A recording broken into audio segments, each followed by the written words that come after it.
paciencia.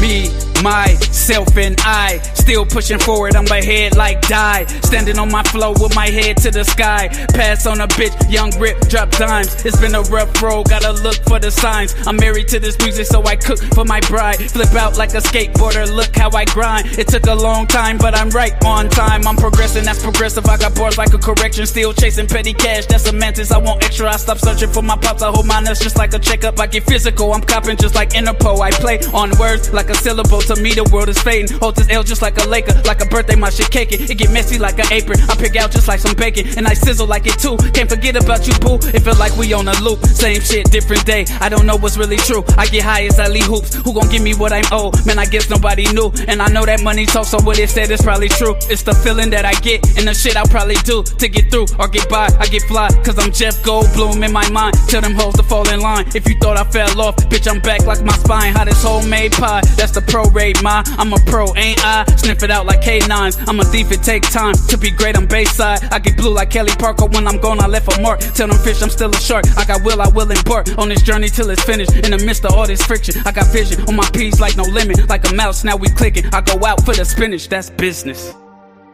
Cut the cord that kept us connected, blacking out the mirror where your light once reflected. All of the love from up above, we used to feel like a glove. I still think about the you that only exists in my brain. Nothing ever stays the same, guess it's just a shame. There's no one to blame. Stop looking for somebody else to lay the blame. Without a wave of change, life stays the same. So when I pull up to your spot, I'm with a paradigm chick. Only used to have one and it's my paradigm ship. Cause for celebration, I cracked a hen. I took a hiatus, but I'm back again. A bunch of blue face hundreds, I've been stacking them. Cause in the game of life, I just have to win. So when I'm in go mode, I be ballin' insane. Tried to walk away, they was calling my name. My brothers from another, we are all in the game. Don't give a fuck about clout nor all of the fame. I'm trying to inspire, empower, build and progress at a steady rate. Move heavyweight like a Bowflex. The haters make me greater, they mad, I got them so stressed. Shock my style for a while now, I can show text. Screenshots as proof and receipts. You a certified clown, been a goof in the streets. Angel made the beat, but this my demon flow. Get a lot of love from people I don't even know. And when the situation's ugly like Dudley, we do right. Fuck propaganda, let's conquer and unite. The wait's over, take over, it's commencing. My money fully grown, and yours like an infant. But that ain't no shade to you, it's just provision and protection, what you made to do. Being a man with a purpose, who you supposed to be. Living life as a loser, that's a joke to me. FN 509, stay close to me. If I pull it, I'ma spray like some potpourri. I don't wanna have to go there, so hopefully you don't try to have no beef or no smoke with me. Bro, everything I'm talking about, be backing it up. I'm back in the cuts, rapping the Dutch and macking a hut. She start to get aroused when I'm smacking her butt. Baby got stupid cheeks and she be clapping it up. I'ma enter through the front and hit the back of her guts. She a classy lady but be acting a slut. When we be kissing and cuddling, my bitch like to hug. Her box customized so it fit like a glove. Ayo, who is that dude? Oh girl, that's just B-Eazy. Oh boy, that's just B-Eazy. Well, who is B-Eazy? Oh, you ain't know he been a pro, for show, all about the dough. He been running up them racks and still trying to get some more. He really one of them ones, his presence so pivotal. So hell yeah, he that dude, this is unequivocal.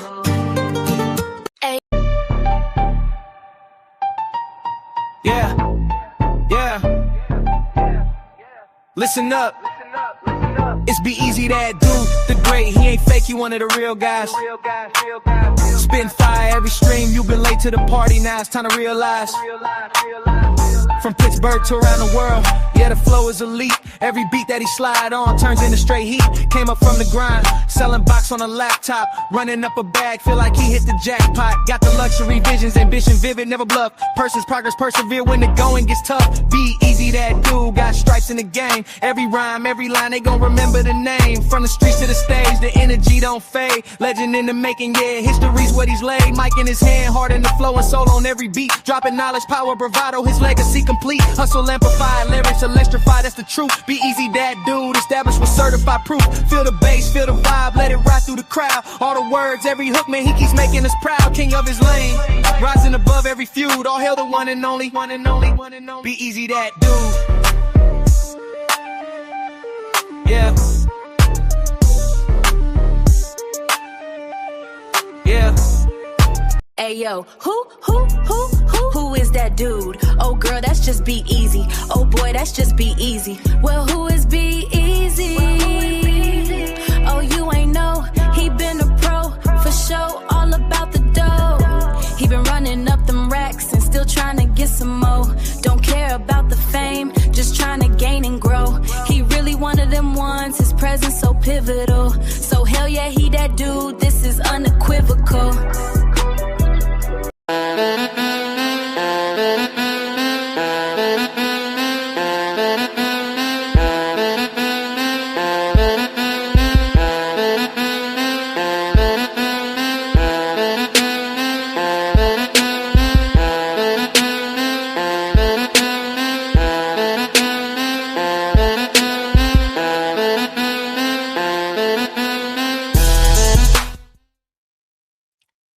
Turn your radios up. Turn your radios up. Y'all know what this is. Y'all know who this is. B-Eazy Dat Dude on the late night impromptu stream, back with another one. This one is gonna be a banger. Get y'all ready for the weekend, so this will be a doozy. I don't like to keep y'all waiting, especially on the late night. So before we get this thing started,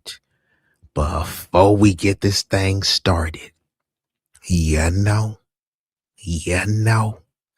I gotta hit ya. If you know the song, sing along. Yeah, you're right. 私も地元民。と言っても自分はぐらいです。もう友達できたの？うん。ぶったまんまこっち見ない。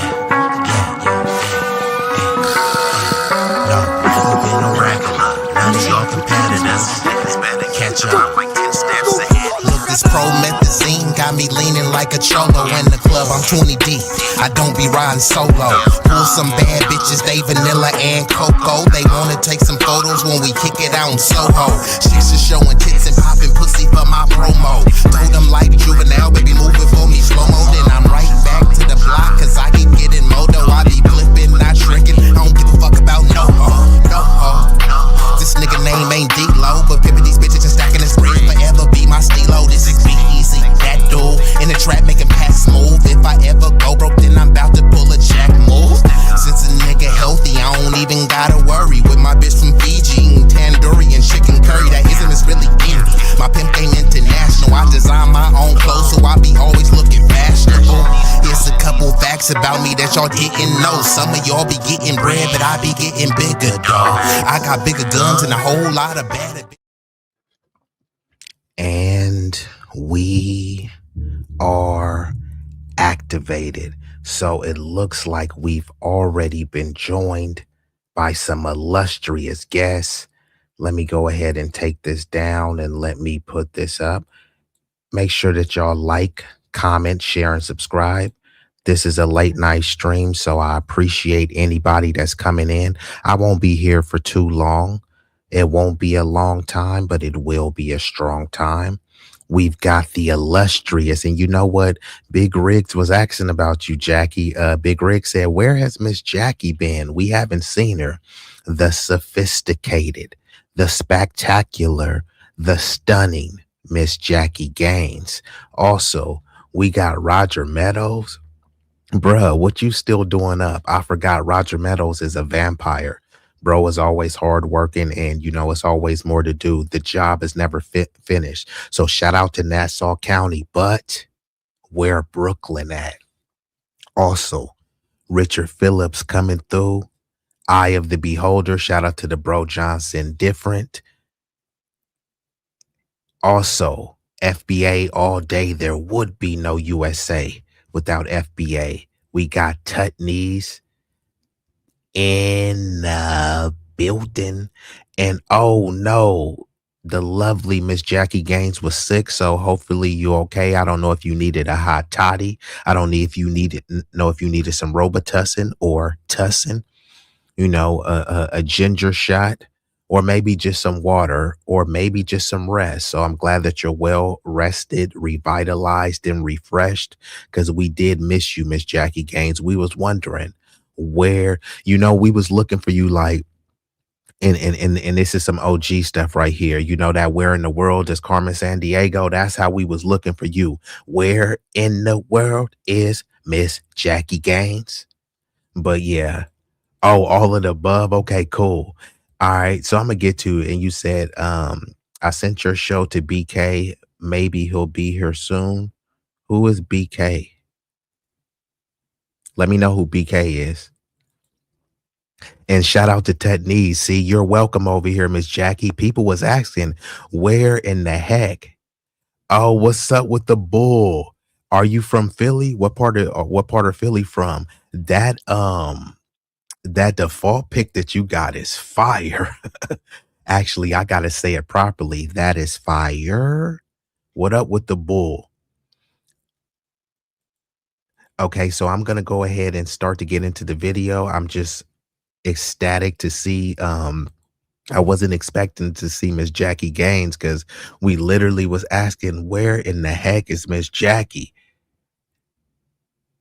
Oh, okay, got you. BK is Brooklyn. I thought you were saying, I thought it was initials for somebody else. Okay. West Philly, big FBA. Shout out to the FBA. And also, if you're not subscribed, check out Street Media TV. I think the bull is over there in Philly. And since we got the big FBA Philly, before I get into the video, are you team Easy to Block Captain, the Pottsville Pigeon? Or are you Cassidy, the energy, the problem, the hustler? Let me know. I need to get a true Philly perspective. But I know Philly got some hitters. Enes, Reed Dollars. I even like top four Loot. Bro is pretty dope. You said that's the homie. Okay, yeah. Salute to Philly, bro. Also, News is out there. So yeah, Philly got some hitters out there. I still like OG Oskino, but yeah. But I'm gonna start getting into it. Y'all seen the title, y'all seen the thumbnail. So let's get into it. I do have some information, so just give me uno momento, and I'm gonna pull this up like so. I was trying to figure out which story I wanted to start with. So I'll start with the Afroman story, just in case y'all haven't heard about it. I'm going to go ahead and pull this up. Let me just share my screen like so. Bada boom, bada bam. So just in case y'all didn't know, let me pull this down and let me pull this down. Just in case y'all didn't know, the Grammy nominated artist Afroman, he was just in a recent civil case in a kerfuffle, is what I'll call it, with the deputies. Let me pull this down so y'all can see this clearly, and then I'll pull it back up. So, and I can make this bigger for y'all. So this started off in 2022. I'm giving y'all a prelude to the story. In August 2022, 7 deputies from the Adams County Sheriff's Office raided Afroman's Ohio home with guns drawn. That sounds pretty terrifying, right? How many times does this have to happen, right? Officers claim to be searching for drugs and evidence of a kidnapping or trafficking, none of which was found. So which one was it? Was it kidnapping or trafficking? Oh, we don't know. We was just searching. It was an alleged anonymous tip. And this is what I'm saying about allegations, right? Sometimes, when people say things like believe all women or, believe all victims, right? Things like that. Now, this has set a precedence that anyone could allege anything, and some people get harassed.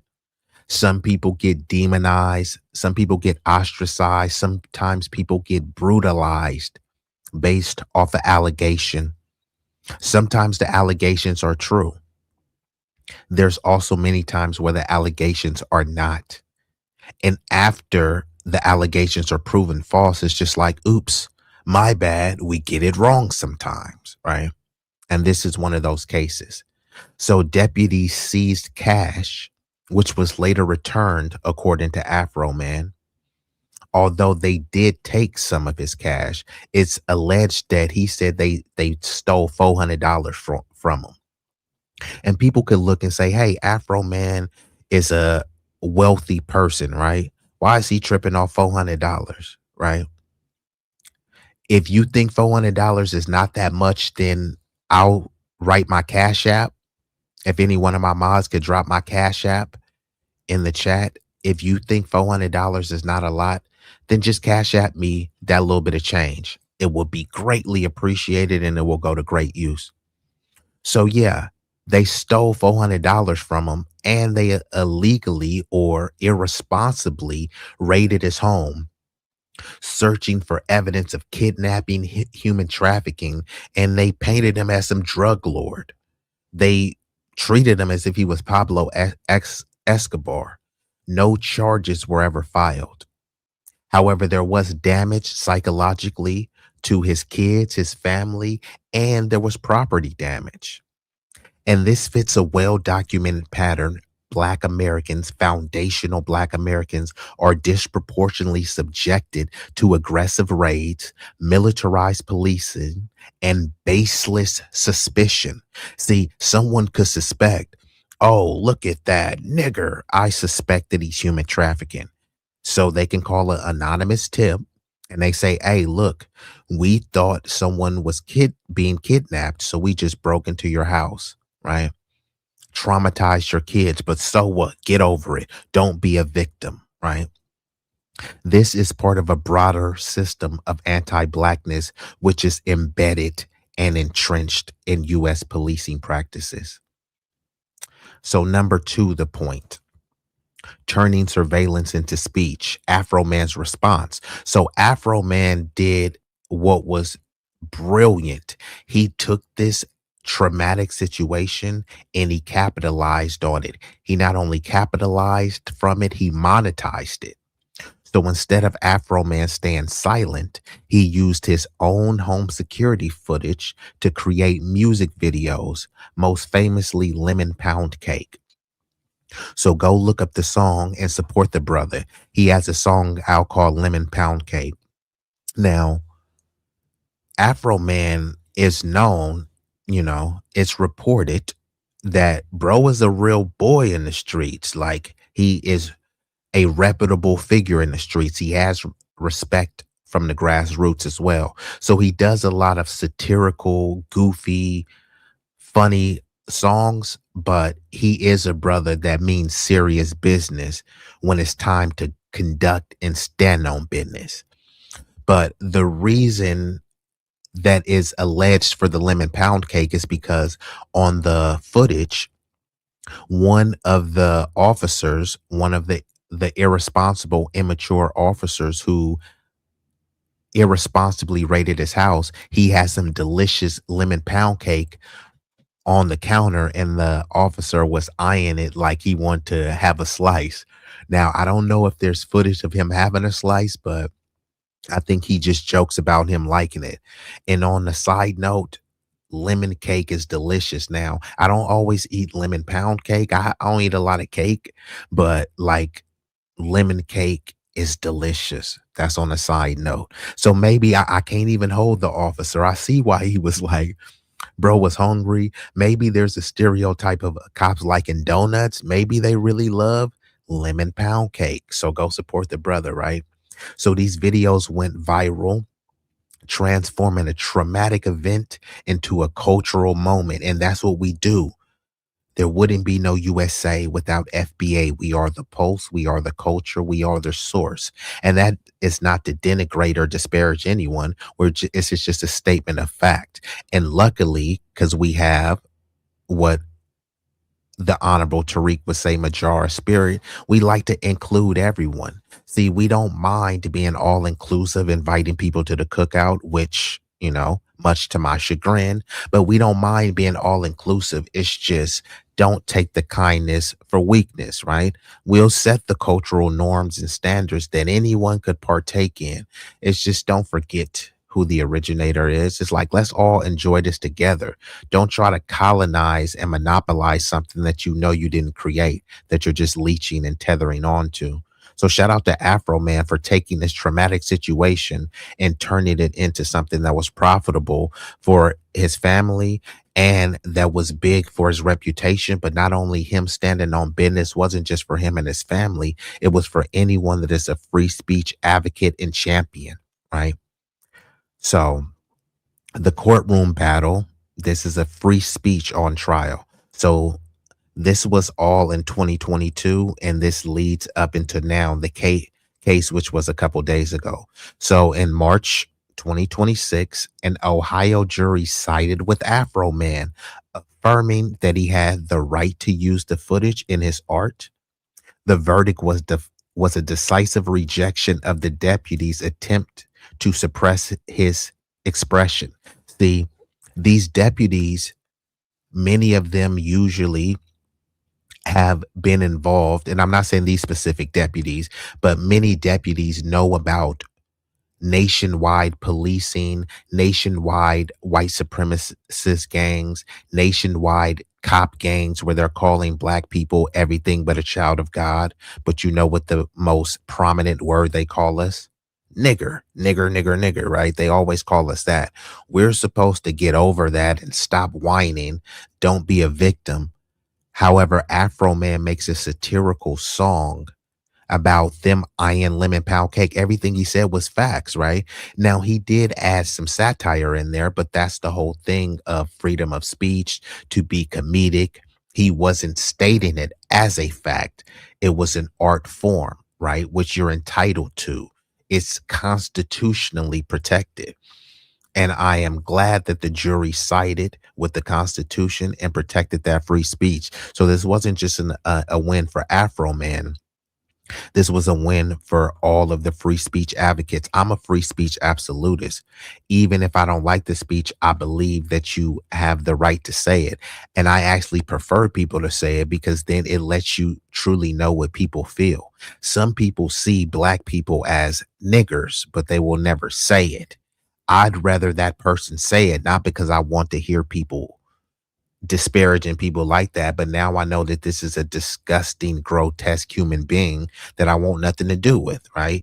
Versus this person pretending to be, hey buddy, hey pal, we're the same, buddy. I judge you by the content of your character, not the color of your skin, nigger. Oops, my bad. The Freudian slip. You know what I mean? Like, nah, if someone is coming to stab you, wouldn't you want to see it coming versus you turn around and they stab you in the back? So I'm not condoning for the stabbing. I'm not condoning for anyone to be disparaged and called derogatory names. However, if the derogatory names are going to be said, say it to my face, right?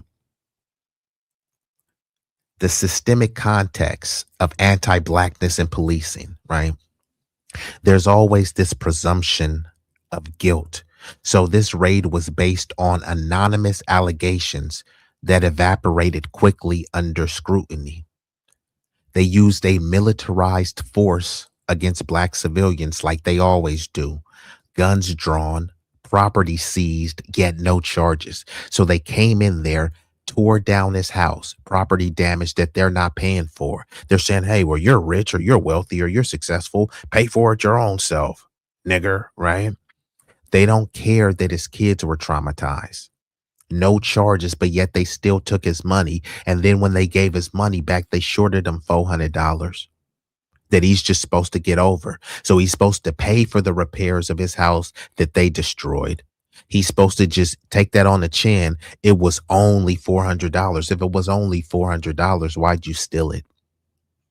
The deputies sued him for using the footage of their own actions for $3.9 million. You want to talk about victim? Someone cue the tiny violin, right? Black people allegedly have a victim mindset, but deputies couldn't handle them being caught on camera. Huh? Make it make sense. The lawsuit functioned as a form of intimidation. They wanted him to back down, but instead, no. Bro is a big FBA. He's a big Cali, not one of the from the Sambo class.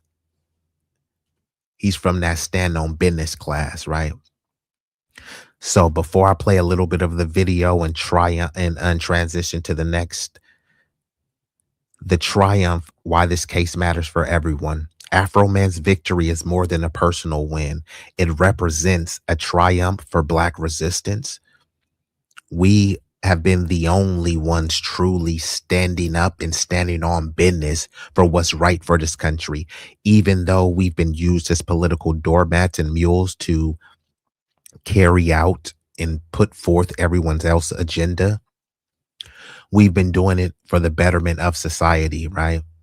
That's why even right now, there's a lot of hoopla surrounding Cesar Chavez, right? And they keep talking about him being a civil rights activist. But then when they get down to it, they say, oh, all the work that he done for the Mexican community, for the Mexican farm workers, and he was championing Mexican this and Mexican that and Chicano this and Chicano that. I'm not Chicano. I'm not Mexican, right? So he was widely celebrated as a civil rights activist, but dude was fighting for his community, which there's nothing wrong with it, right? But you see the difference? Foundational Black American fight for civil rights, which is an all lives matter, rising tide, lift all boats thing. We were the ones getting brutalized. However, the rights that we fought for benefited everyone else more. I always asked the person, I said, who is the Mexican version of MLK?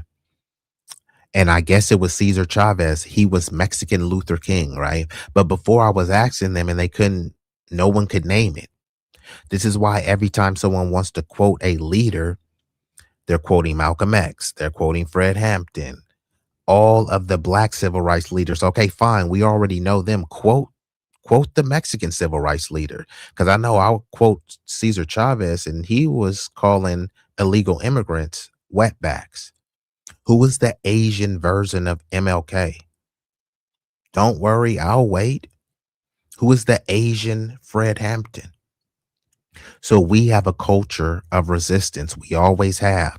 And as much as people try to call it woke and hate on it, our resistance benefits everyone. So you should be championing and you should be funding and encouraging us to continue to resist, because we're not resisting just because we're victims or we're lazy.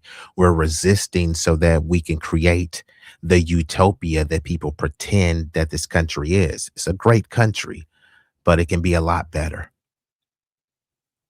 This is a triumph for free speech. The jury affirmed that citizens have the right to document, critique, and satirize police actions, even when police officers dislike the portrayal. So know your rights, people. Know your rights.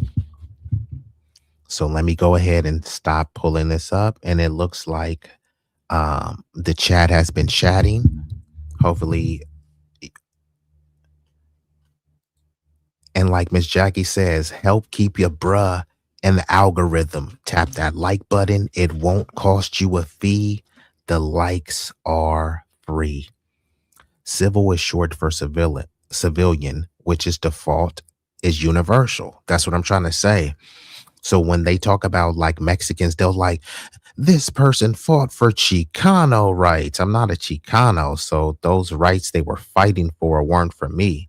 And I'm not saying that they shouldn't have fought for those rights, but just stop pretending that it's the same. Just say you don't have anyone that stacks up to the resume and even all of the stuff, because people try to tear down before I still pull up the Afroman, because I'm still talking about him. Now that Cesar Chavez, it's alleged that the dude was a pedophile, right?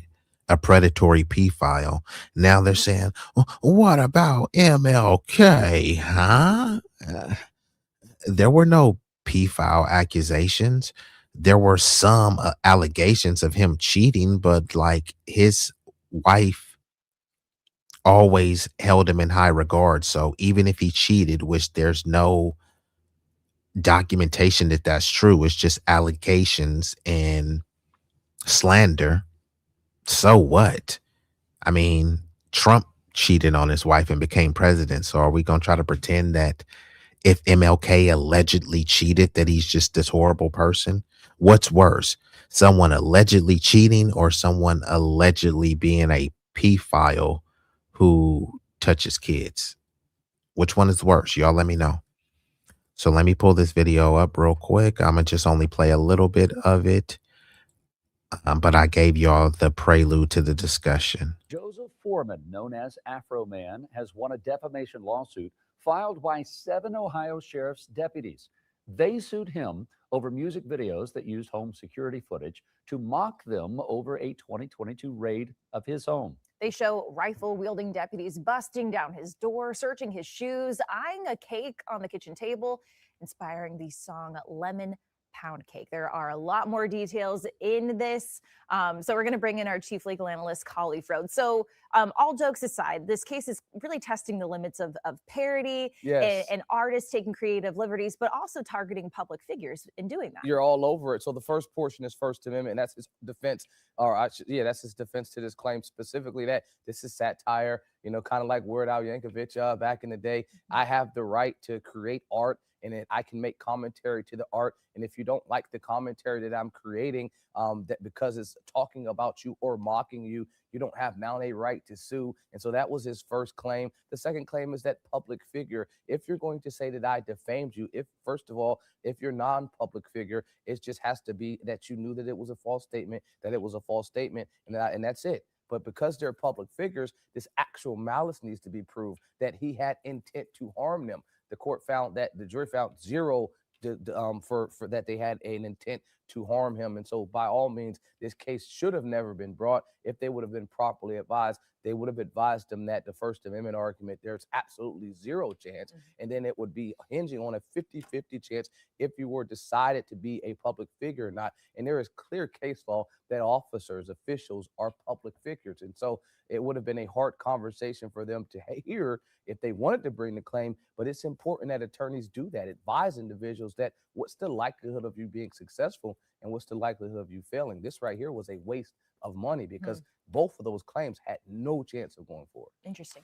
Afroman used the officer's images from his own home security camera. This is his own footage to make these videos go viral, to create videos and merchandise. How much control do officers have over their public likeness when footage is coming from a personal private home? Zero. Zilch, zippo, none. Wow. You have zero expectation to privacy in my home. You're in my home. You came in there and now you've dropped down any type of expectation of privacy.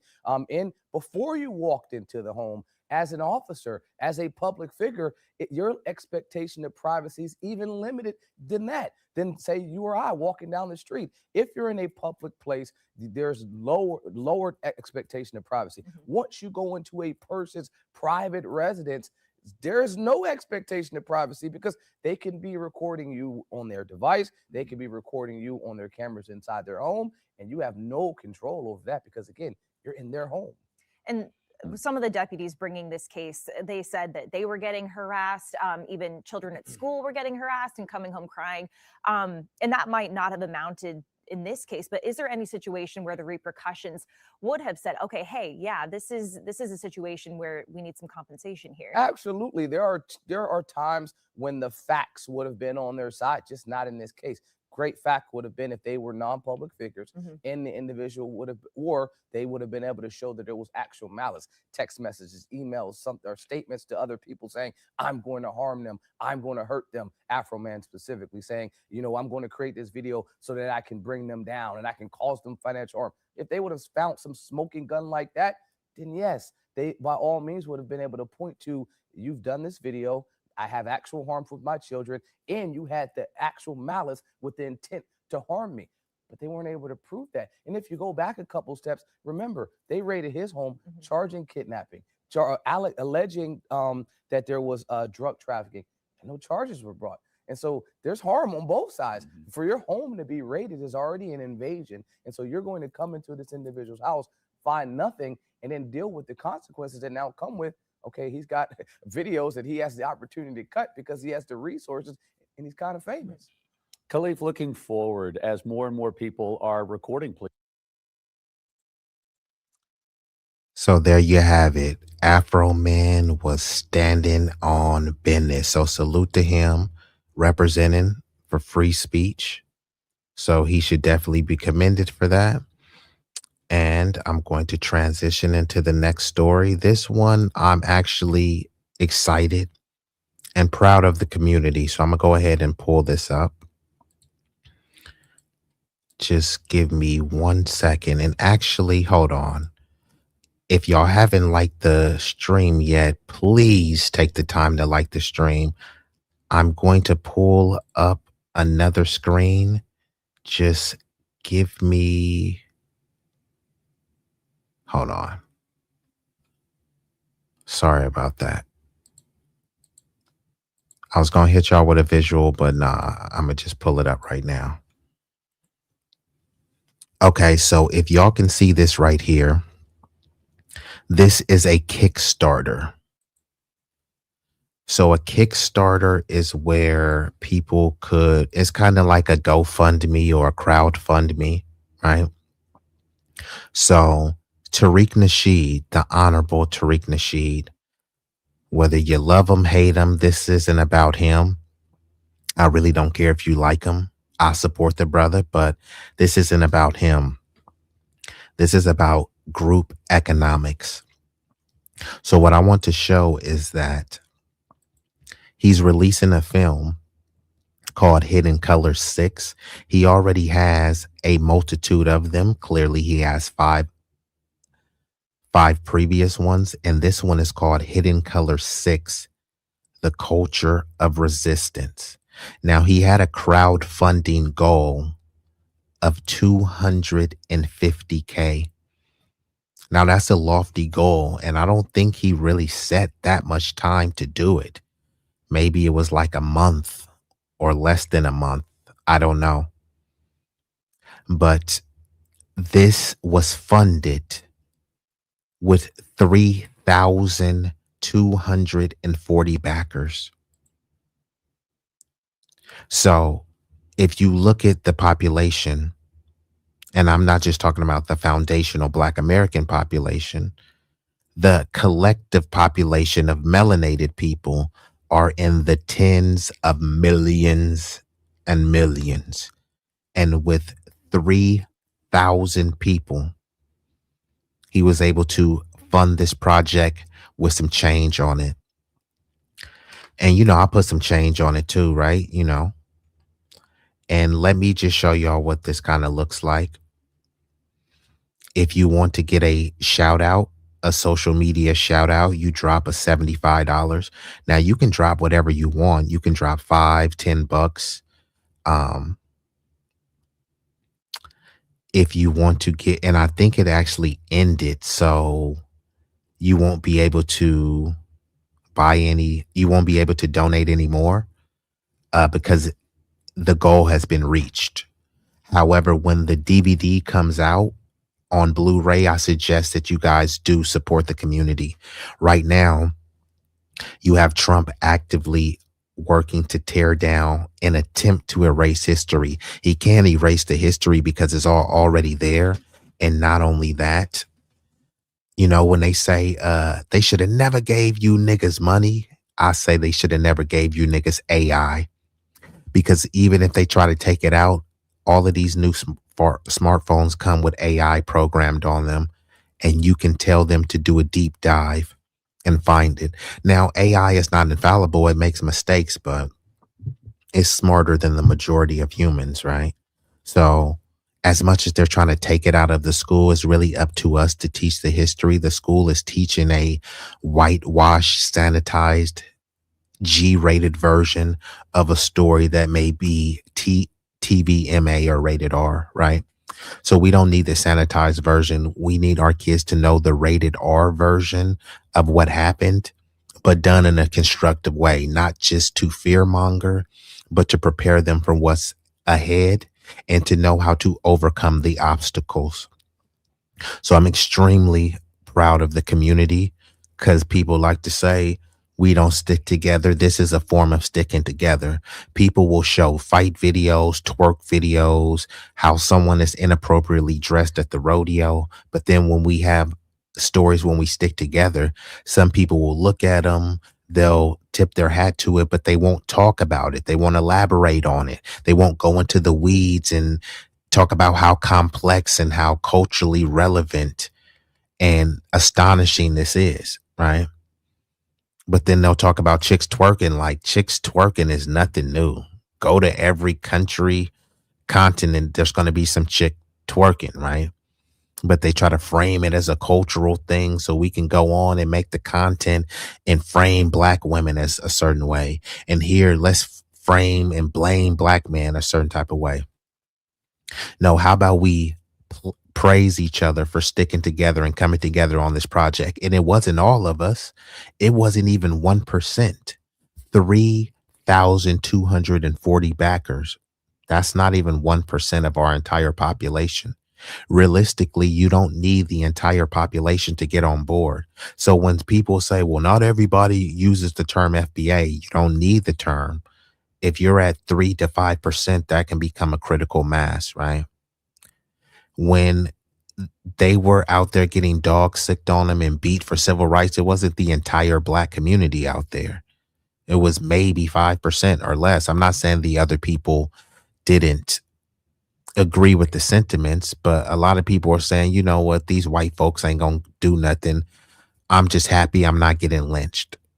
So there's a lot of people that try to watch from the sideline and watch and let other people do stuff, right? People will get mad at Tariq. Man, this nigga's a grifter. He's all this other type of stuff. Okay, well then, if he's a grifter and he's outperforming you in terms of organizing, in terms of putting out things that are culturally relevant for our community, things that are galvanizing our community. If he's an alleged grifter, why are you letting a grifter outperform you? What does that make you? If he's a grifter and he's succeeding, then that means you're a failure. Unless you're trying to say that the community is just deficient and incompetent and we're dumb no, you're dumb for voting Democrat. You're dumb for bootlicking for the Republicans. You're dumb for crashing out for political parties. I don't agree with everything that Tariq says. If Tariq listens to me, he's not going to agree with everything I say. But these are kind of foolish roadblocks that are unnecessary. People don't agree with their wife or husband 100%. So why would you even hold Tariq or some other activist or public figure to that standard? I don't want to agree with him on this. Yeah, but you agree with him on 90% of the other stuff. So you want to fixate on the 10% to try to tear the brother down? Fine. You want to tear him down. What are you putting in place, right? You see that they're actively trying to destroy our history, saying that we have no culture, right? Trying to equate us to immigrants. And then you have someone standing up for it. And the only thing some people can say, that nigga grifting, This nigga didn't force 3,240 people to donate. People believe in it, right? And this is to uplift the community. There's nothing divisive about it. You know what I mean? So salute to him and salute to the community. This is us sticking together. This is us pooling our resources. With 261, he made 261,760. His goal was 250. So a little, almost 12K, over the thing, right? So with the 3,000 backers, that's an average donation of about $75 to $80. So a lot of cats be talking about how they be balling and other stuff, bro. You got $80, bro. So yeah, salute to the community. Check this out. Hidden Color 6, The Return of the Real. The saga continues. Why this film and why now?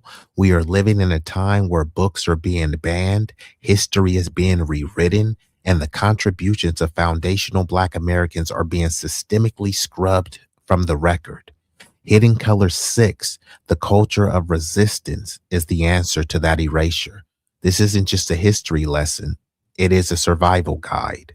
This film goes deeper than we have gone before. We are moving beyond just identifying the problem. We are exploring the specific methods our ancestors used to survive, thrive, and fight back against the impossible odds. And one of these things is just everyone chipping in, doing a little bit. Some people are going to do a lot more. If you look at this, for the $75 pledge, 185 people. When you look at the pledge for 100, 575 backers. Like I said, nobody is looking at the person that, oh, nigga, you only donated 75. Oh, man, get that little weak shit. No, it's like, bro, thank you. That helps contribute to the greatness. This person who donated $100 is not better than this person who donated 75. You got 241 people who donated $200. You got 85 people who donated $300. You got 28 people who donated $500. You got 21 people who donated $1,500. You got 3 people who donated $5,000. So we don't all need to donate $5,000, but we can all come together, chip in and put some on it. If I'm throwing a barbecue, or like we like to say, a barbecue, if I'm throwing a barbecue, I might have brought the ribs, I brought the tri-tips, I brought the chicken, I brought the links. You know what I mean? You may have brought the paper plates, the forks and the cups, right?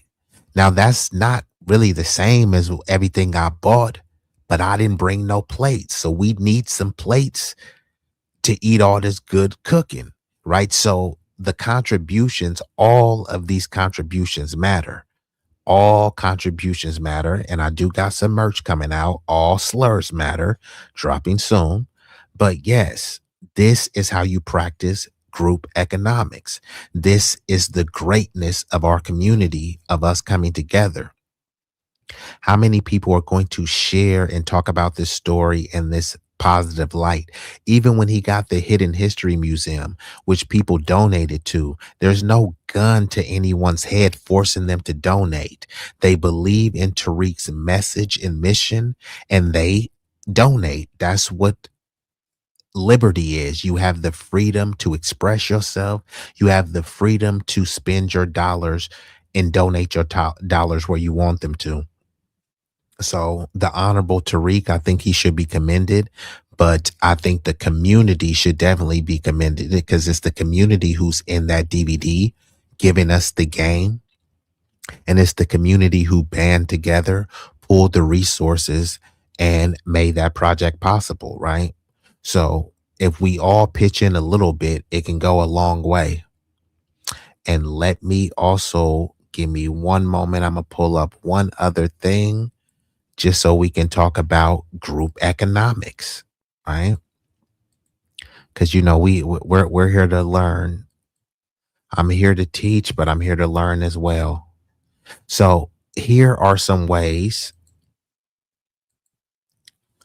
that we can practice group economics. Now, these are just like kind of the basics. The numbers could be different. I'm just giving y'all like the basic concept of it.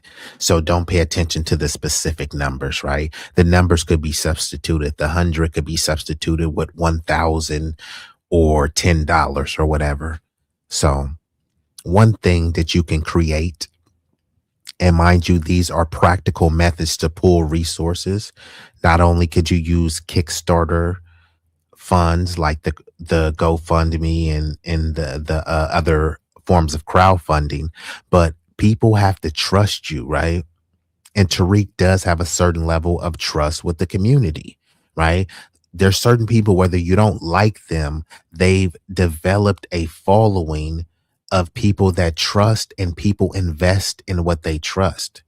And I don't think it's wrong to invest in someone that you trust. And it doesn't mean that you're going to agree with them on everything, because people invest in stocks of companies that wouldn't hire them. They invest in stocks of things that sometimes the CEOs are saying racist stuff about black people, but then people are willing to compartmentalize and say, yeah, they don't like niggas, but you know what? I'm still going to invest, because I see the value and I trust that this particular product or this particular stock is going to bring me more value, right? So we got to do more things to build up camaraderie and to show that we trust each other. And it's a lot of like simple life skills that you learned in school. Treat others the way you want to be treated, right? It sounds simple and cliche, and it's like, yeah, I know that already. It doesn't matter what you know, it matters what you practice. So you know that you should be treating others the way you want to be treated, but sometimes people treat others like crap.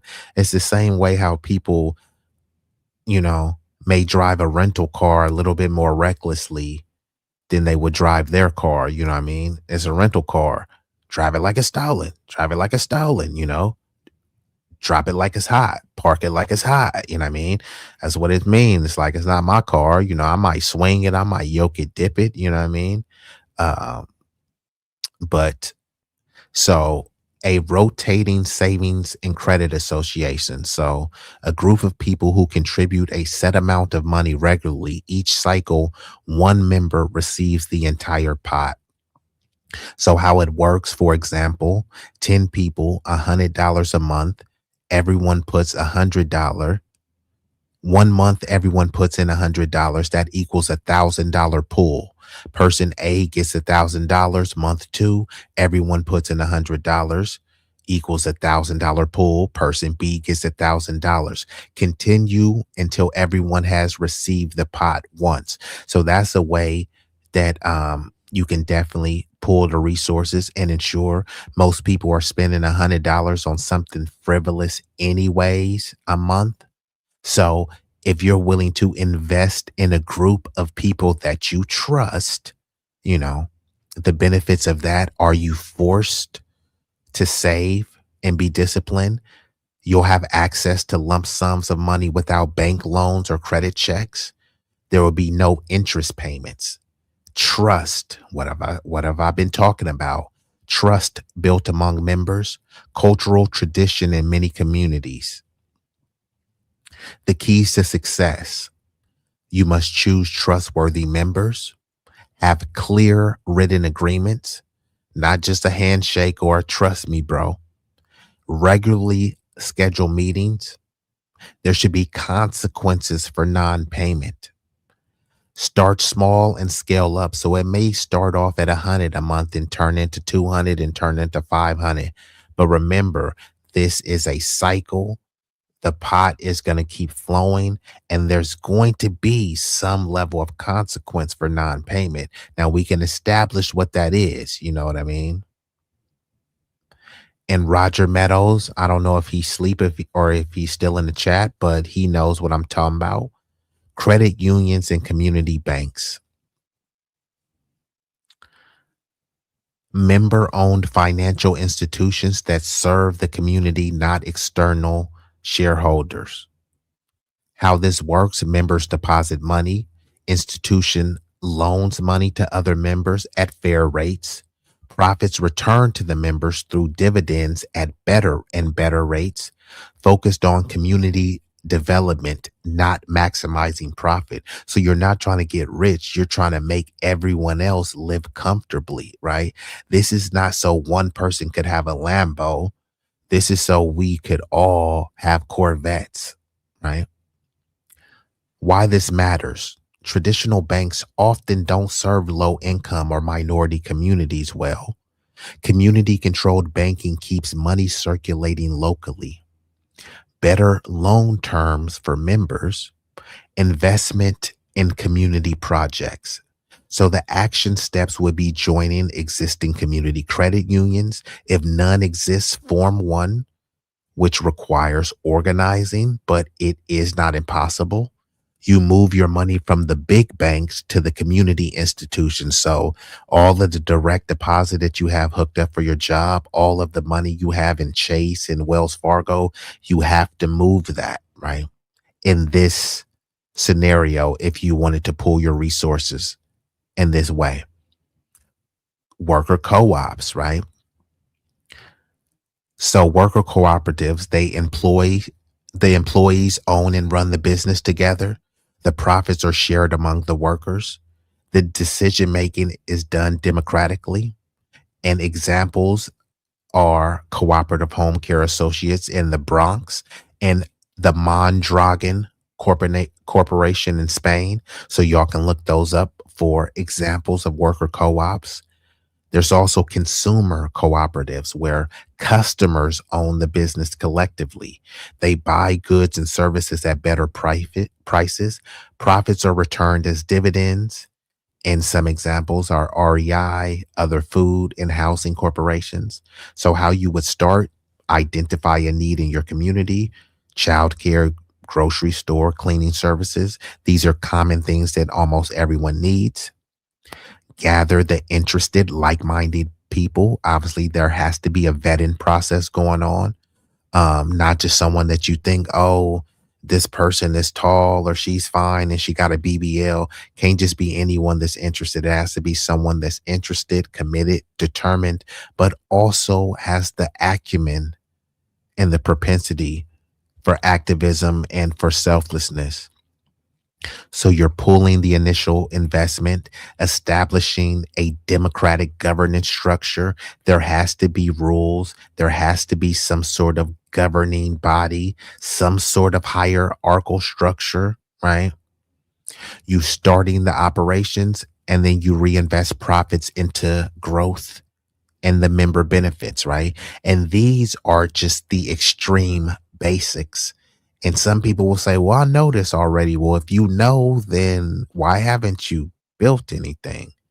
Like, it would be better if you said, oh, I did know, and thank you for putting me on some game. Because if you did know, then what excuse do you have for not building anything? You don't have to build everything, but you haven't built anything. And you always notice when it's people who's always talking about the black community this, the black community that, the black community don't do this. It's kind of like someone who walks through the hood, throws trash on the ground and say, man, don't nobody pick up trash here. Like, did you pick up any trash? Not only did you not pick up any trash, you threw a bunch of trash down while whining about other people who don't pick up trash. Maybe they're just following your lead. Did you think if you picked up 6 pieces of trash, maybe somebody else might pick up 6 pieces, but you assume that they won't. So then you just throw a bunch of pieces of trash on the ground and you're leading to this community being trashy with your trashy behavior and your trashy mentality. So why are you blaming other people?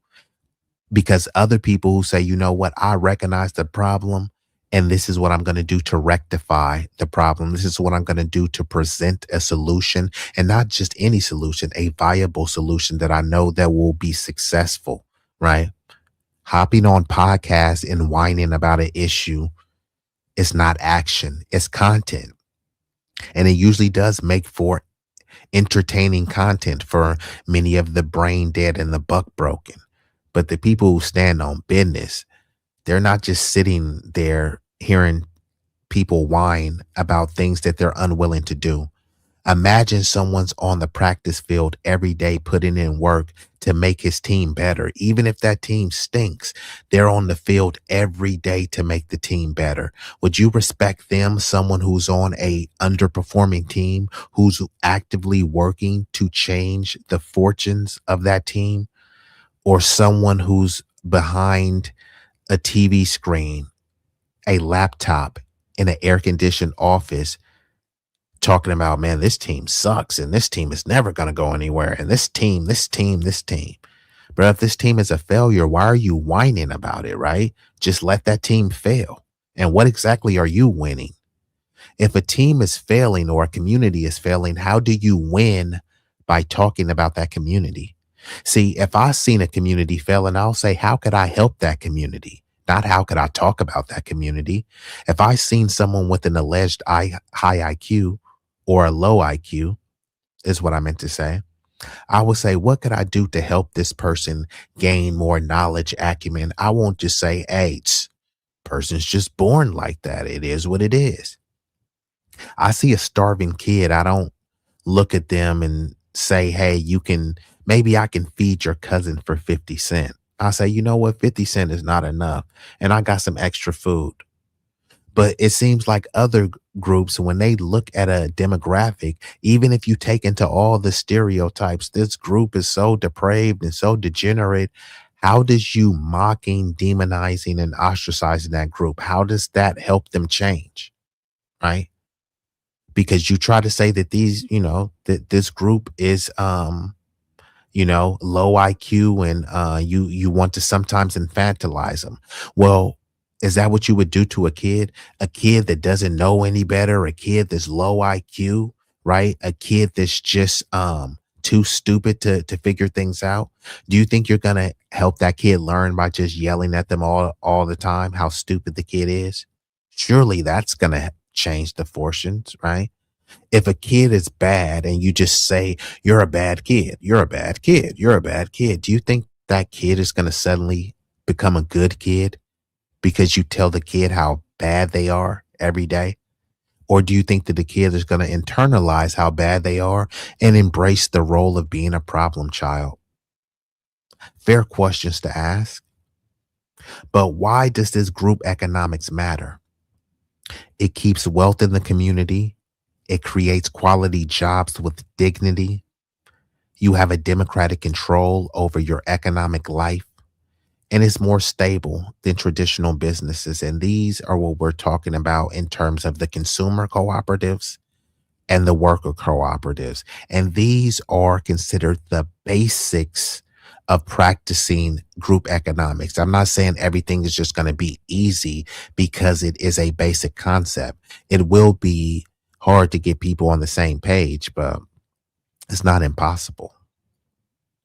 So community land trust, a community land trust is when the community owns land collectively. Individuals own businesses and homes on that land. So how it works is community organization purchases land. They hold it in a perpetual trust for the community benefit. They lease the land to homeowners and renters at affordable rates, typically a 99-year lease. And if a home is sold, resale price is capped to maintain affordability. Land never sold stays community controlled forever. And the benefits of this, it removes land from speculative markets. It keeps housing affordable permanently. It prevents gentrification and displacement, which is rampant in Black communities, which is a form of a sanitized version of ethnic cleansing, right? This will also build community equity, and the homes remain affordable for future generations. And many of the people in the silent generations and the boomers, many of those people who got their houses for $15K, $20K, $50K, they're sitting on houses now that are worth $2 million, $4 million, and they're wondering why people are not getting their lives started. We need more white babies. That's what Elon Musk and Tucker Carlson says. You're not going to get a bunch of white babies if they know that they can't afford a home, which is why there's been an influx of millions and millions of immigrants so that they can have the babies, right? They have more of an incentive to have a baby, especially if they came here and they're undocumented. They know that their kids will grant them citizenship. Meanwhile, the native population, many of them were taught that, hey, you don't want to be like the irresponsible blacks, keep having all these babies out of wedlock. They're welfare queens. Look at Shaniqua with 5 kids. So some people be like, damn, I don't want to be like them. And I mean, I could barely take care of myself. So I'd rather just YOLO, live my best life rather than bring a kid into this world, which they already know how expensive it is to raise a kid, let alone get school clothes, diapers, then trying to put your kid through college. Not only that, we're talking about family trips. If we're talking about medical care, if something, your kid needs a procedure, right? So some people are opting out from it, not because, you know, they hate kids or they've just been detached from home ownership. It's just many of the older generation have made it out of reach, all in the name of equity, right? Remember, people used to say, oh, I'm going to get a starter home. There's no such thing as a starter home now. The average home cost around America over $450,000. Does that sound like a starter home to you? So let me get ready. It looks like the chat has been chatting. You know, I kind of went on my harangue, so I wasn't able to listen. Oh, but it looks like the hood table. Shout out to the hood table. She pulled up.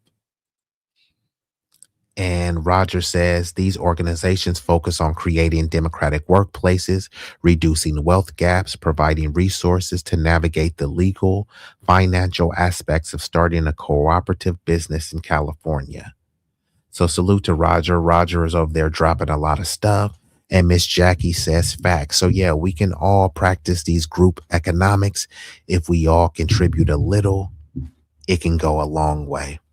So I'm going to get ready to pull up another video. Just give me uno momento.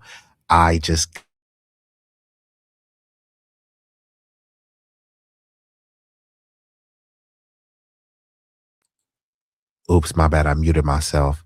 While I'm putting this video up, I'm going to hit y'all with a quick visual so that I can pull this video up. So give me uno momento. Yeah, thanks, Tutneys. I had accidentally muted myself. So give me one moment. I'm going to just hit y'all with a visual so I can pull this other video up. Thank you. That was nasty, bro, like a nasty hoe. I got a nasty flow. My baddie, though, is a classy bro. I manage her and she escort. International exports. I got hardware, my tech support. Really about that business, cause I'm that dude you just adore. Used to be on that block, equipped with a Glock. I sold all kind of dough. 10 toes down on the pavement. I send that bitch like an envelope. Enclosed with a love letter. I love cheddar, so I grind hard. I be putting that work in, but I ain't punching no time card when it comes to being a boss, nigga. I am the epitome. You keep hating, belly aching, but it takes more to get rid of me. I am full of energy, but I ain't feeling jittery. I'm just grinding, shining like a diamond, looking glittery. Literally, I just left the bank to deposit racks. Holla back, don't want no shoes and clothes because my closet's packed. I got hella different kicks just like Lionel Messi. Still be rocking Jordans, but I prefer Giuseppe. Peace.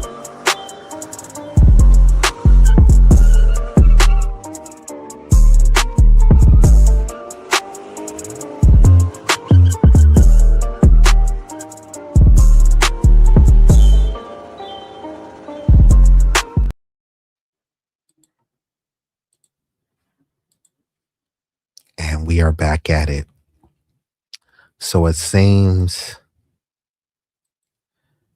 that people are still confused on the differences of race, ethnicity, and nationality.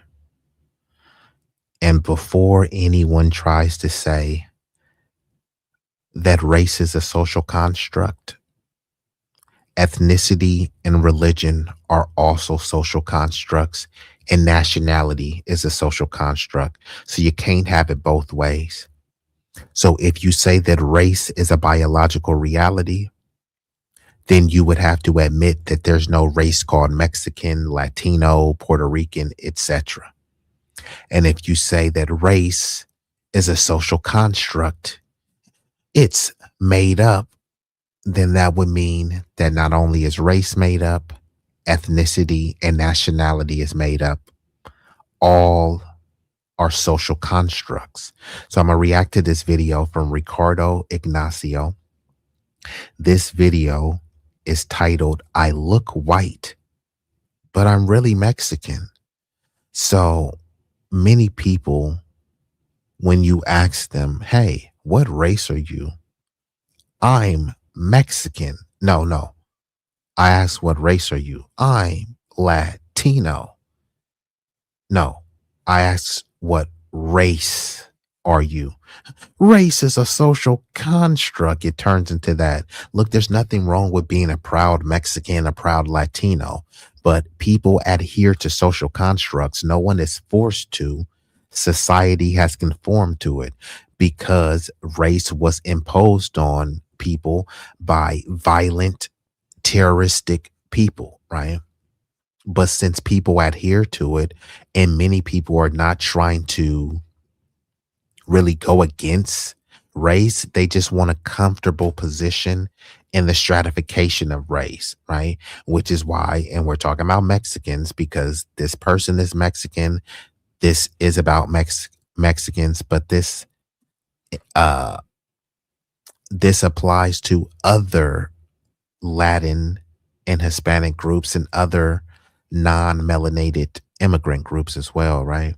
There's nothing wrong with identifying as your ethnicity, your culture, and your nationality. But there is a racial construct that people adhere to, not only in America, but in their homelands. And we can't afford to let people off the hook and pretend as if they don't know. And if you don't know, that's fine. Just zip the lips, have a seat, and let me school you. And then if you do know, then why the flip are you playing like an idiota? So let's get into the video. I look white, but I'm really Mexican. If you look white, 9.99 times out of 10 is because you probably are white. And I may have to pull it up, but the prominent members of LULAC fought for Mexicans to be legally, racially classified as white. On the census, they were going to give Mexicans their own racial group. And they said, hell to the no. Hell to the no. We are white. Don't take my word for it. Look it up. They're kind of still there, and I was just like listening to like their chisme, but this literally has to do what I was talking about in my last video, so that's why I thought it was so funny. They were like basically saying to each other like this is just not what they thought.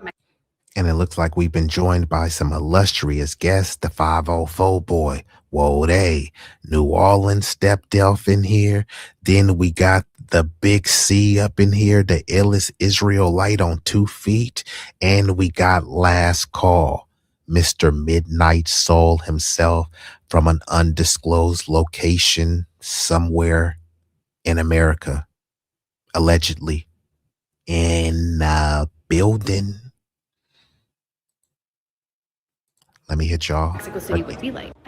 Okay, so I'm in Mexico City, right? And I was just chilling, minding my own business, and there was a group of like 6 American girls. Well, they're kind of still there, and I was just like listening to like their chisme, but this literally has to do what I was talking about in my last video, so that's why I thought it was so funny. They were like basically saying to each other like this is just not what they thought Mexico City would be like. And another girl was like, no, yeah, I guess she's been here a couple times, but like 3 of them had never been here. It was their first time. But what was most embarrassing is that they literally caught me listening to their conversation. Y ahí bien chismosa. And so like we made eye contact and like smiled at each other. And one of the girls was like, oh, are you here on vacation? And I was like, no, I actually live here. And another girl was like, oh my God, how do you like living here as an American, like being white? And I love when these do this to me because they always get so surprised. I'm like, I'm actually not white, I'm Mexican. And they're like, hold on a minute. Can I rewind that? Because sometimes I'll be hearing shit. and I was like, no, I actually live here. And another girl was like, oh my God, how do you like living here as an American, like being white? And I love when these do this to me because they always get so surprised. I'm like, I'm actually not white, I'm Mexican. And My dear, not only are you white, but you're white as hell. In fact, so white that you look like you recently just arrived via the Mayflower. White. I'm actually not white, I'm Mexican. Do you understand how ignorant, how poor your education has to be to say such a silly thing like, actually, I'm not white, I'm Mexican? Mexican is not a race. White is a race. You are racially white, no matter where you're born. You are a European descendant that happens to be born in Mexico. If you would have been born in Colombia, your nationality is Colombian, but your race is still white and your origins is still European. There's nothing you can do to change the fact that you are white racially.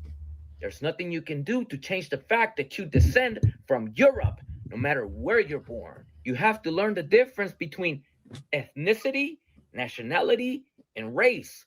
Race is what you are phenotypically presenting. You are phenotypically white presenting, meaning that when society views you without knowing anything about you, they have no idea where you're born, but they identify a white person. And your experience itself, when those individuals spotted you and identified you as white, that's how race works. They identified a person that is racially white. You are white, there's nothing you can do about it. And being born in Mexico does not remove the fact that you are racially white. And it also does not remove the fact that you are a descendant of Europe. It's not like you're Native American, right? they were like, what do you mean? And I'm like, what do you mean, what do I mean? And they were like, oh my God, we thought you were white. Si supieran que yo soy una güera aquí de rancho. Pero si... Hold on a minute.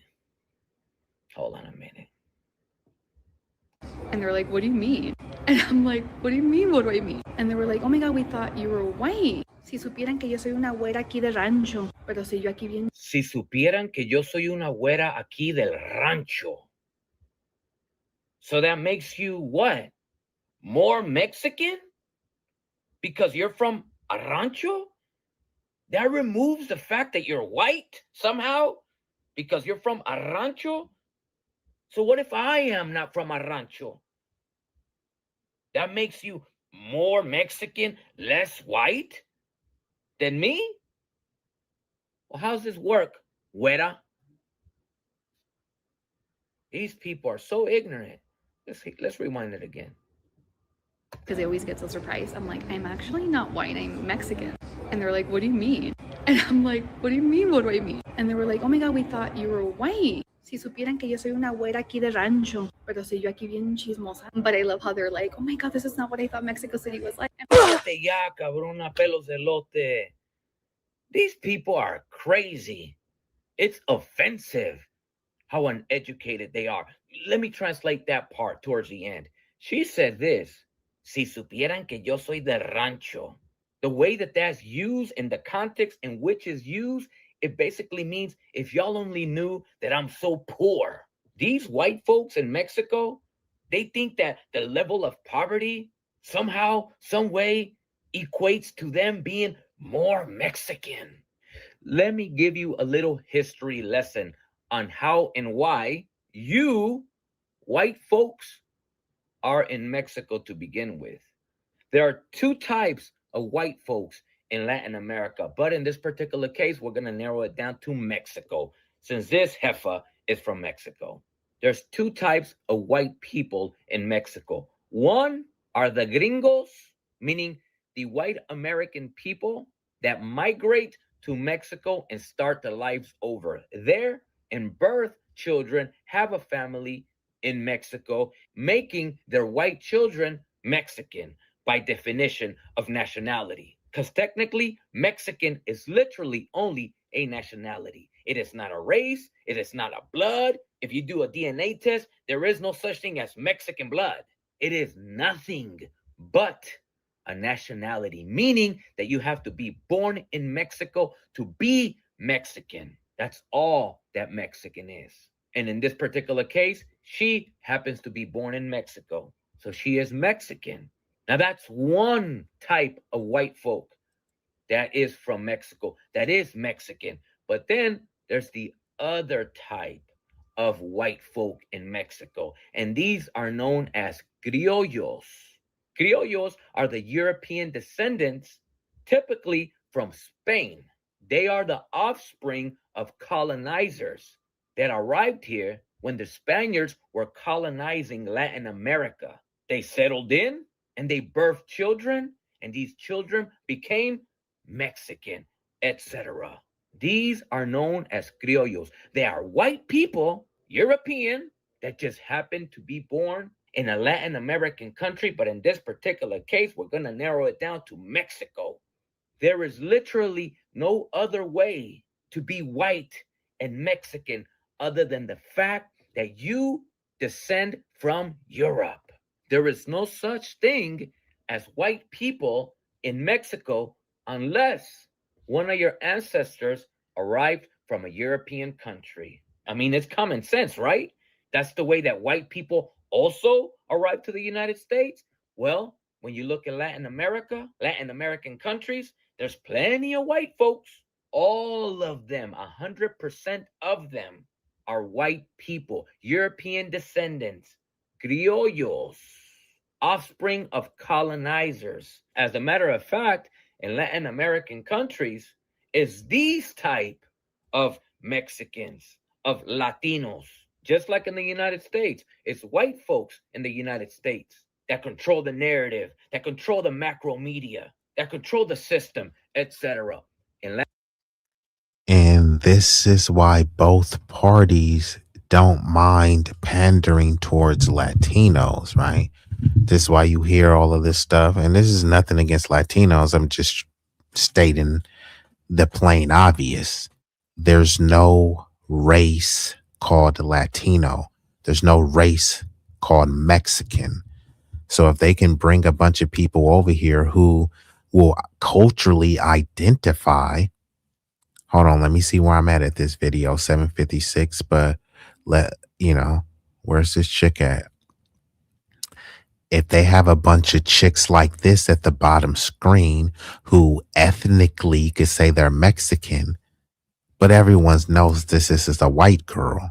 So while they're checking the Hispanic box, they're also maintaining a white majority in this country.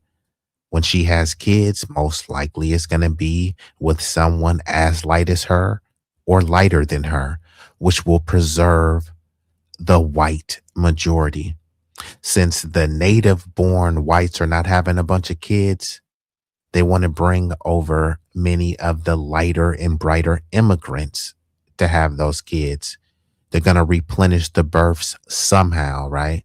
And they've said a lot of this stuff openly, not as explicit, but, if you have a IQ above room temperature, you can read between the lines.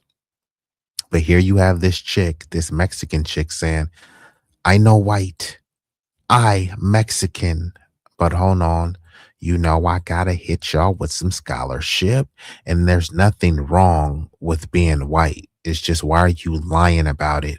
Because when you're lying about things like that, now I have to question your IQ. Either you don't know that you're white, which I find that hard to believe, or you're just flat out lying. And why would you do that? So how many times do I have to reaffirm there's no race called Mexican? In the early 20th century, Mexicans were legally classified as white. How could they be classified as white if they weren't white.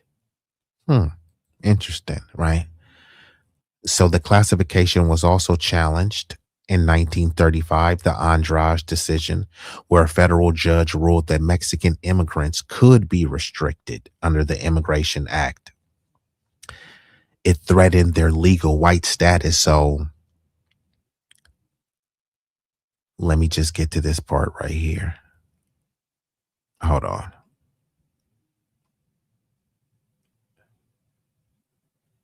Okay, yeah.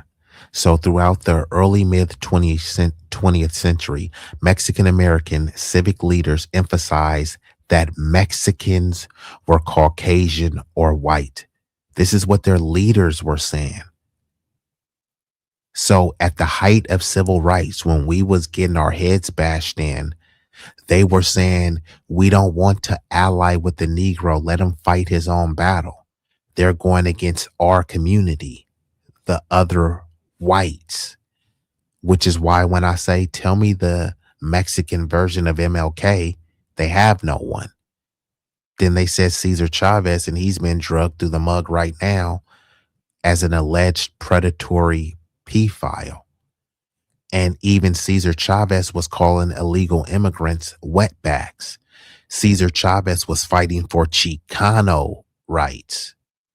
He wasn't fighting for civil rights. He wasn't fighting for universal policy to help my community, even though the Black Panthers and other Black activists were supporting and endorsing him, right?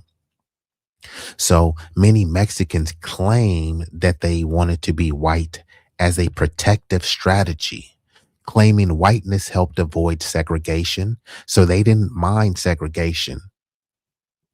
Now they're trying to frame a narrative that they went through Juan Crow. How could they have went through Juan Crow when they were classified as white? What they're saying is the whites accepted them into whiteness, but said, hey, they still were calling them wetbacks, spics, border hoppers, fresh off the boat. So as much as they adopted them into whiteness and said, hey, we'll elevate you as a buffer group above the niggas, y'all still not like us.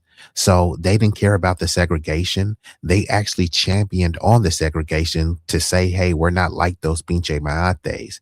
But then their only issue with the segregation is when the whites were saying, hell yeah, we don't like y'all. And then when the sign said no niggers were allowed, the Mexicans were okay. But when it said no niggers and no Mexicans and no wetbacks, then suddenly they start saying segregation is bad. And they didn't want to end segregation. They wanted segregation to remain. It's just they wanted to be treated like white people because they said, hey, legally we are white. This is heavily documented. But if you say all of this stuff now, that's easily provable, easily documented, somehow it will turn into accusations of xenophobia, even though I haven't said anything hateful, right? So LULAC, which was founded in 1929, this is the League of United Latin American Citizens.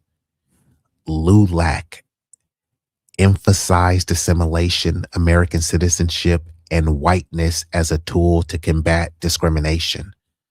So they were tethering onto whiteness because some thought that, hey, or believed that I really am white because I come from European ancestry. And others were saying, hey, let's tether on to whiteness because it will give us some advantages in society, right? Why did this happen? At the time, U.S. racial systems were rigid and punitive. It was only black and white. It still kind of is. But this is why they're trying to muddy the water with people of color. And now they're saying Mexicans are people of color. But they don't tell you about the Mexicans who were fighting to be legally classified as white. So if they were legally classified as white, what color are they? AOC is a person of color. What color is AOC? The mayor of Boston, Mayor Wu, what color is she? Forget them. What color is J-Lo? What color is Lucy Liu? All of these people are supposed to be people of color, and no one can tell you what color they are. They're not brown and they're not yellow. What color is Bad Bunny? He's not brown. He's not yellow. He's not black, right? What color is Canelo Alvarez, right? So claiming whiteness was not about rejecting Mexican identity, but about navigating a legal system that punished non-white status. So rather than fighting that legal system that punished non-white people, they said, hey, let us just be white so we can't be punished. So while we were fighting for everyone, they were fighting to be legally as white because it would help their community. And I'm not saying that they shouldn't have done this. I'm saying we're not going to rewrite history and pretend that they're out there crashing out for us. No, they were crashing out for themselves. That's fine. Self-preservation. Just stop pretending as if the leaders of your community didn't shun the black community, say, kiss our culo. We are white. It's heavily documented, right? And if people purport themselves to be high IQ, how don't you know this? I don't have a bachelor's degree. I don't have a master's degree. I'm from the School of Hard Knocks. I graduated there, valedictorian. Many people, I'm sure you got an Ivy League, a degree. Are you a doctorate, right? How don't you know this? And if you do know this stuff, then why the flip are you pretending to act stupid, right? So Mexican Americans used whiteness strategically to secure access to citizenship, freedom from segregation, protection from discriminatory immigration laws, equal schooling and public services. So while they were fighting for this to strategically secure them for themselves, there was another demographic that was being denied human rights. Did they care? No, they cared more about fighting to be legally classified as white. That is fine. I'm not going to hold you. Just stop acting confused when I call you what you are, white. So let's get back into it.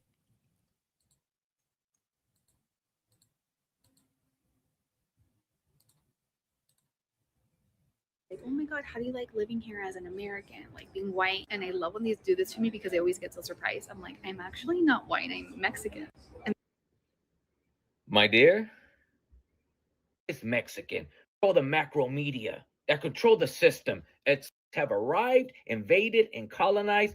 They are the same. They run the same type of program. Don't be fooled by these white folks that were born in a Latin American country that come to the US talking about, oh no, I'm not white. I'm a Latina. I'm a Latino. I'm a Mexican, etc. I'm one of you guys. I'm a person of color. I'm a POC. No, these people are white. These people descend from Europe. These people are the colonizers and the oppressors in these Latin American countries. In fact, let me give you a great example of a few mainstream figures that are the representation of Latin America. These people right here, these are celebrities. These are the face of Latin America. This is what represents Latin America. You notice one thing in common? They're all white. Oprah thought she was more Native American, and she turned out not to be. So what do you think that you are? Probably more Native American. Really? Okay. Yeah. You are 0% Sub-Saharan African, and you are 87% European.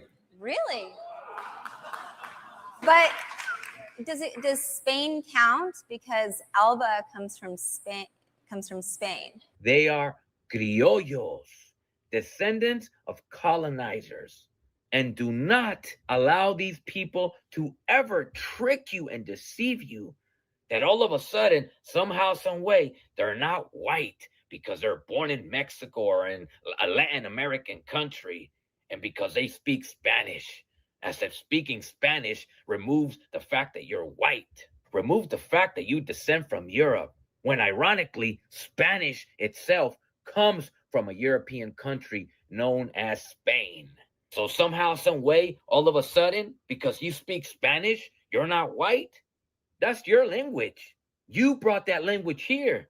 The only reason that people that look like me speak it is because you brought that here and forced us to speak this language and violently prohibited us from speaking our native languages. That is the history of Latin American countries. None of us spoke Spanish.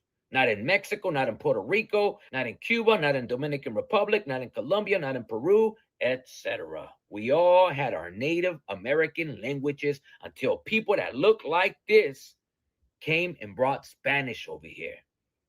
And isn't it ironic that somehow, some way, speaking Spanish all of a sudden means that you're not white? It's almost like a white American person telling you, I'm not European. I speak English, bro. You understand how ridiculous that sounds? That's how it sounds to us when these white folks in Latin American countries talk about, I'm not white, I speak Spanish. And one of the things that causes me to roll my eyes all the way back is when people in the United States say things like, oh, Ricardo, but although they look white, because they're born in a Latin American country and they speak Spanish, the white people here in the United States, they don't treat them like white. That doesn't take away the fact that one, they're white racially. Two, they descend from Europe. So the problem here wouldn't be that white Americans are racist towards them. They're the same race. The problem here now is xenophobia. White Americans are very xenophobic, even towards people that look just like them, but because they happen to be from another country and speak a different language, they discriminate against them. This is not a racial issue.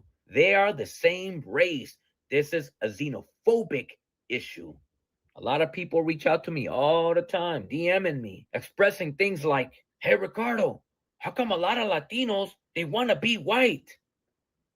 It's because a lot of Latinos are, in fact, white. Most of those Cubans you see in Miami, they're white.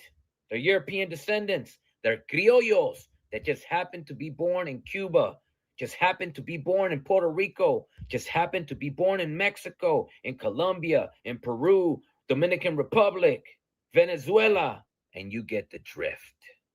These people are European descendants. They are criollos, the offspring of colonizers. They are not our people. Us, brown people of Latin American countries, we are not the same race. We don't have the same lineage. We don't have the same root. Their root is in Europe. Our root is here. Oh, Ricardo, but you're all born in the same country.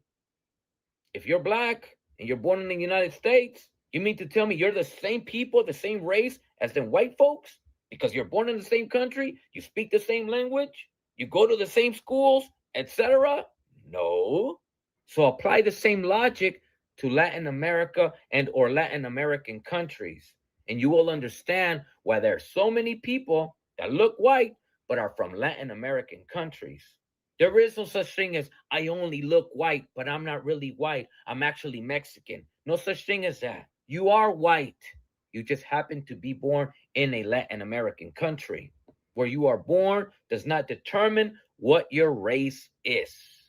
Your race is determined by your phenotype, by what you are phenotypically presenting, by how society views and treats you, and identifies you. Hence, when they do this to me, because they always get so surprised, I'm like, I'm actually not white, I'm Mexican. When she said, I'm actually not white, I'm Mexican. Hold on, let me pull this down so y'all can see her. That's as Lily W as you can possibly get. Let's hear that one more again before I move on. Hence, when they do this to me, because they always get so surprised, I'm like, I'm actually not white, I'm Mexican. Bitch, are you high? Are you high? And they're like, what do you mean? And I'm like, what do you mean, what do I mean? And they were like, oh my God, we thought you were white. oh my God, we thought you were white. They thought right. Wera, the way They thought right. Okay. So I'm going to get ready to shut her down pretty soon because this last story is not really going to be as much of a story after all, because I like to have verified proof. And this right now is speculation. And it does seem like something Gabrielle Union would say because she has given off some toxic feminist vibes, but I can't confirm that this is what she said.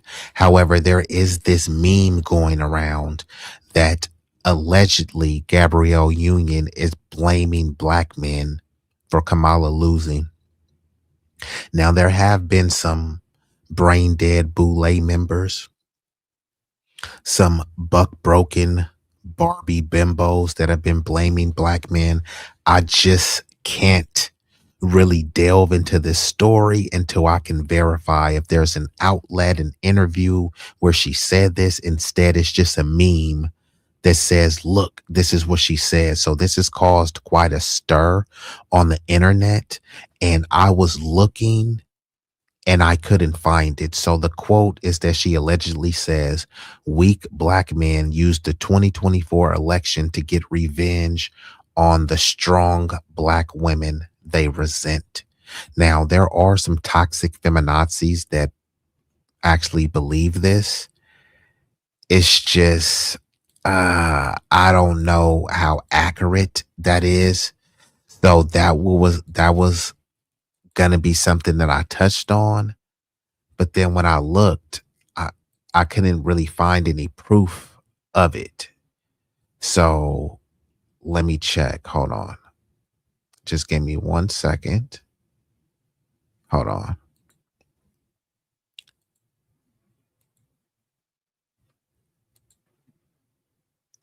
So this is what I found when I tried to look. There's no verified evidence from reputable news outlets or Gabrielle Union's own public statements confirming that she blamed black men for Kamala Harris's election outcome. The only content making this claim comes from user-generated YouTube and TikTok videos, which do not constitute reliable proof. I concur, and this is what I talked about earlier.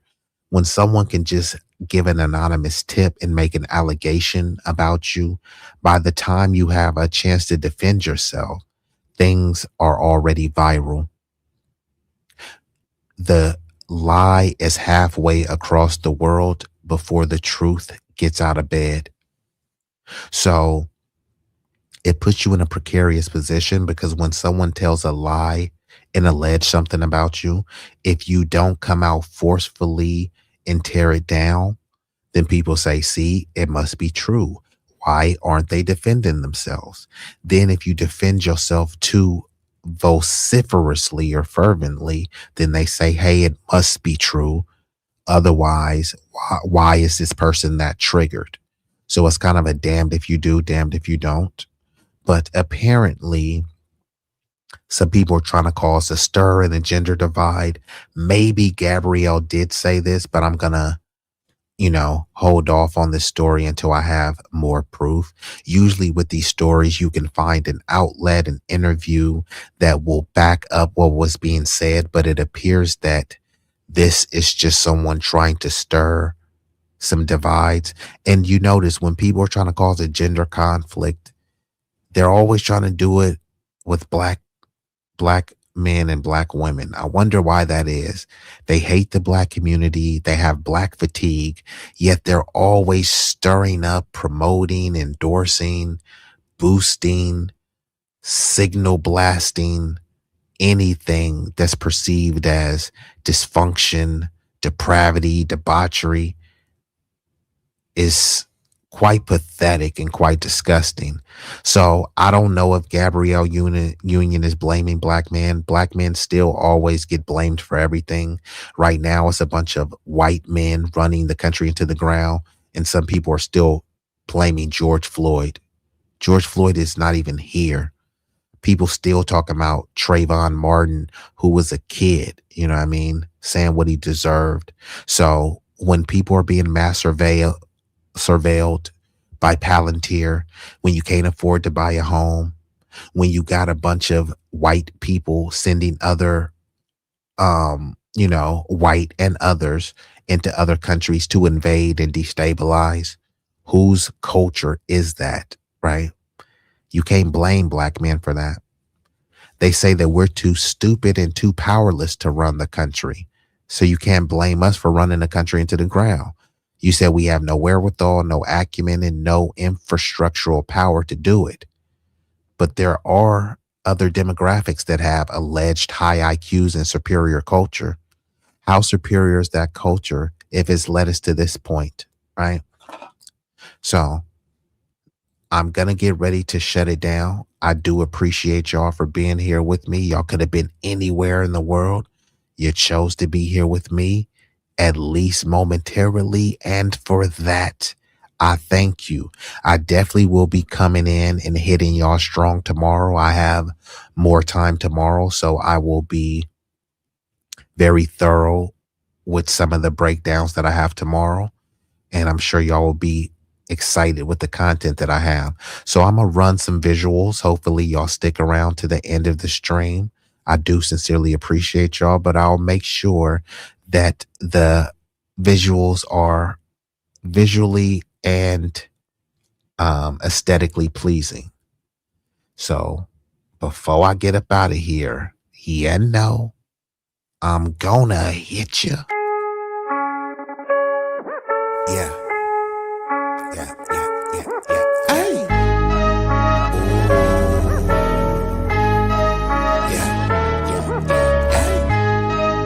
B-Eazy Dat Dude,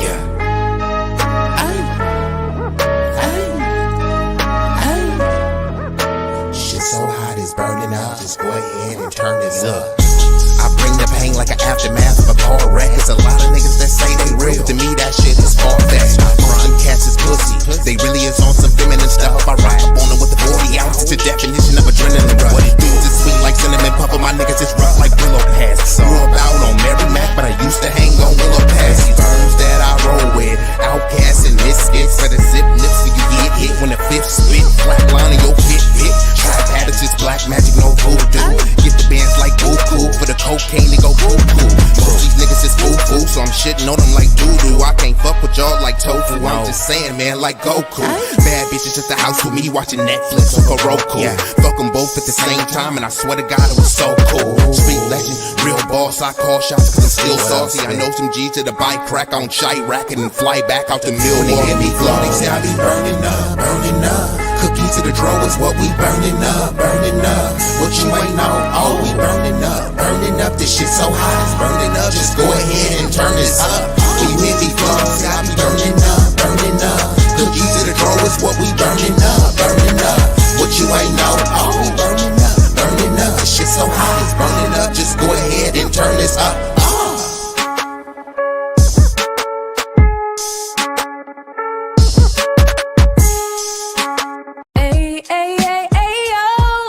B-Eazy is that dude you already know. For sure, you already know. It's easy to see why he is that dude. He's been a favorite, even if you hating it. Give him his flowers, pay him respect. He's a certified legend and one of the best. B-Eazy, remember the name. B-Eazy Dat Dude. B-Eazy, he is that dude. Ooh, he is that dude, B-Eazy, he is the one that you can call so he can get the job done. He about to reign supreme if you thought his run would soon end. He just getting started though, so go ahead and tune in. B-Eazy, he is that dude. Ooh, he is that dude.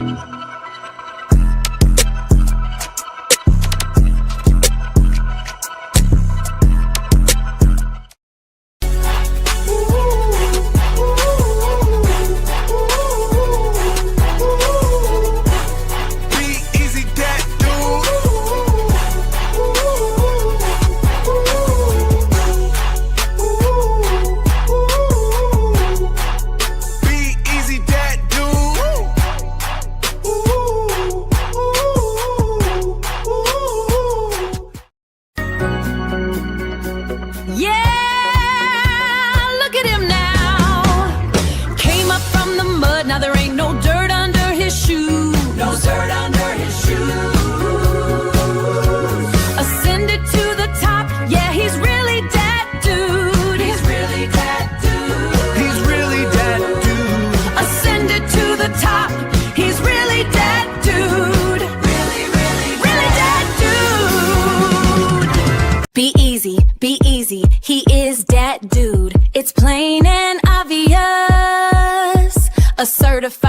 professional, ain't never been a hobbyist. He is one of the nicest, realest, coldest, and dopest. So you should take notice. Woo! That dude, B-Eazy, that dude, B-Eazy, that dude. Show love and support to B-Eazy, that dude. Oh, you ain't know? That's just B-Eazy, B-Eazy, that dude. B-Eazy, he is that dude. B-Eazy, that dude, Ooh, Be-Eazy. He's styling and profiling, fresher than a mannequin. Hey, yo, who's that? Mama, there go that man again. He the one who get the block booming and make the trap move. I'm still trying to figure out who is that dude. Oh, you ain't know? That's just Be-Eazy, Be-Eazy, that dude. Be-Eazy, he is that dude, so you gotta let him cook. He be going dumb off the hook, got all them haters shook. He a king, you a rook, so don't ever start tripping, get it twisted or mistook. You ain't know. That's just Be-Eazy, that's just Be-Eazy, that dude.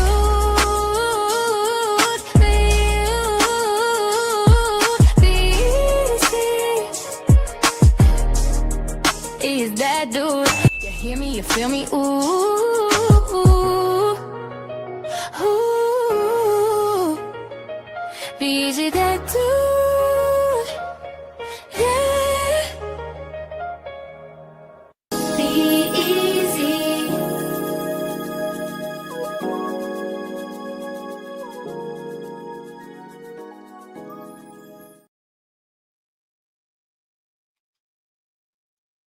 What's up with you?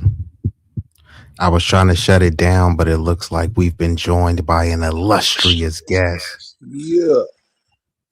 What's up with it, man? What's good with you? Shit, I'm just chilling, bro. I was just kind of out and about or whatnot, man, and looked at the time and looked on, the YouTube and was like, oh shit, okay, bro, we're here live. I go home and I see the like I thought it was the intro, right? So I hit the red ball, my nigga, and I go to the left, and I'm like, oh shit, this nigga been on like an hour and some change, man. I was like, this the outro. But then I was over there kicking it, and it was going so long, you know what I mean? I'm like, man, fuck this shit. I just went ahead and typed like, nigga, shit, bring me up, nigga. Yeah, no, it's all good. I mean, what's up, bro? How you feeling? Man, I'm chilling, bro. It's just been hella hot, bro. Now I gotta get kind of used to this heat coming in right now. Yeah, no, I hear you. What was you talking about tonight, though? So I kind of read the title a little bit. Hey, is one of your hold on, mute up. Hold on, let me mute you. See if you got the YouTube or some in the background, just close that, because for some reason it's an echo. So I just had to mute you. But if you got the YouTube or something, or another one of those screens, if you can turn that off, because for some reason it has an echo. And then just try to unmute right now. I got these fans going right now. I don't got nothing playing in the back. It's still echoing and shit. Yeah. Yeah. Hold on. All right, hold on. I'm gonna remove myself and then come back. Hold on. It may not be you though, bro. Try echo cancellation or something. Is that on? I usually have that on. Hold on. Yeah, it says. Let me turn this one fan off and see if it changes. Hold on.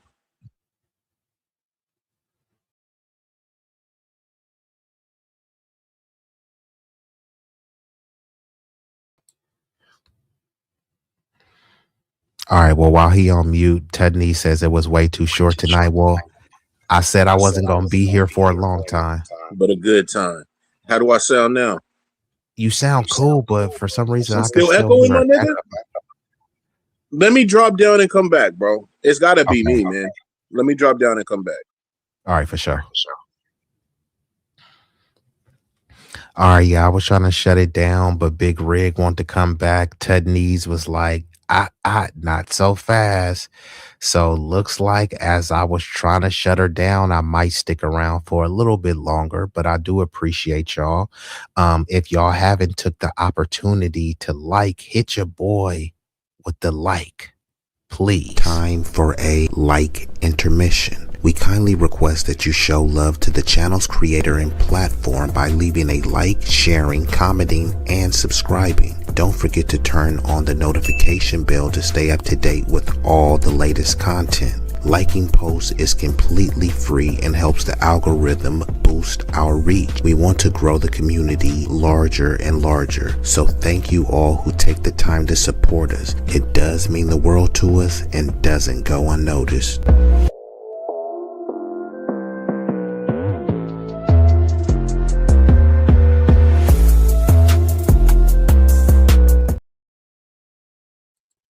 How do I sound now, bro? Mic check 1 2. It sounds cool. I'm not hearing that echo. Could you hear me? Okay, man. Yeah, I hear you. Cool. Okay, cool.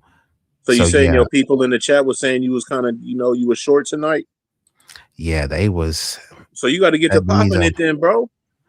I mean, I was popping it. I'm already almost 2 hours in. You came I know, but they won't mow. Okay, I mean, did you see what I discussed in terms of the I didn't, bro. That's what's fucked up, man. I didn't. I ain't even gonna lie, man. I didn't. I just popped in and seen your shit. I didn't. But what was it? I think it was Jackie told me though it was a good show, or Tutnese said it was a great show, bro.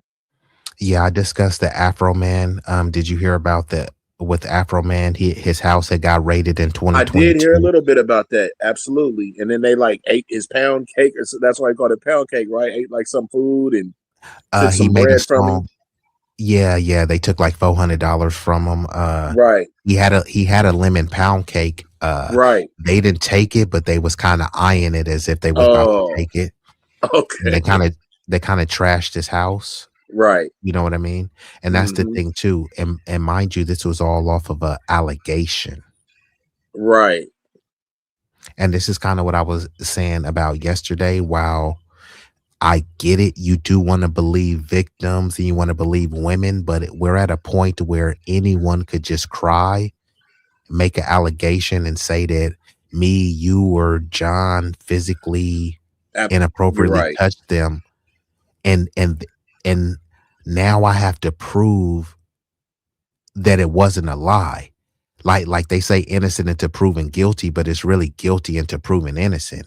If somebody puts a P-file jacket on you, if somebody puts a RAPE jacket on you, that's what they gonna consider you, right? They're gonna consider you like whatever they labeled you until you prove it otherwise. So these allegations, unfortunately, have more power than the truth in many instances, because by the time you get to tell the truth, people be like, bruh, I heard about this 3 days ago. Why it take you so long, right? If somebody say Big Rig is snitching and then you go on a 2-week vacation from with your family and detach all your phones, they gonna be like, bro, of course he snitched. Nobody will wait 2 weeks to you see what I'm saying? So all these allegations that people throw out there can be true simply based on how you respond or how you navigate the allegations. What do you have to say about that? No, you're right, bro. And we kind of just was talking about that on John's that situation with Boosie and the allegations, you know what I'm saying, that girl put on him, you know what I mean? And it seems like it's real easy for somebody to say some things about you and put a jacket on you and people like, kind of go with it sometimes, you know what I mean? It's almost like they willing to believe the lie before they even try to get to the truth. But then at the same time, there needs to be something done, man. These people got to pay some type of price, bro, when they do that, though. Be like, yeah, that is true. Like, because it gets out of hand, bro. I mean, like, I mean, you're damaging somebody's character and everything when you do that, do those type of things. You know what I'm saying? It's like, what are we doing, man? And how do So you even really with that combat Afro, that? go ahead. No, I was saying, how do you combat the lies?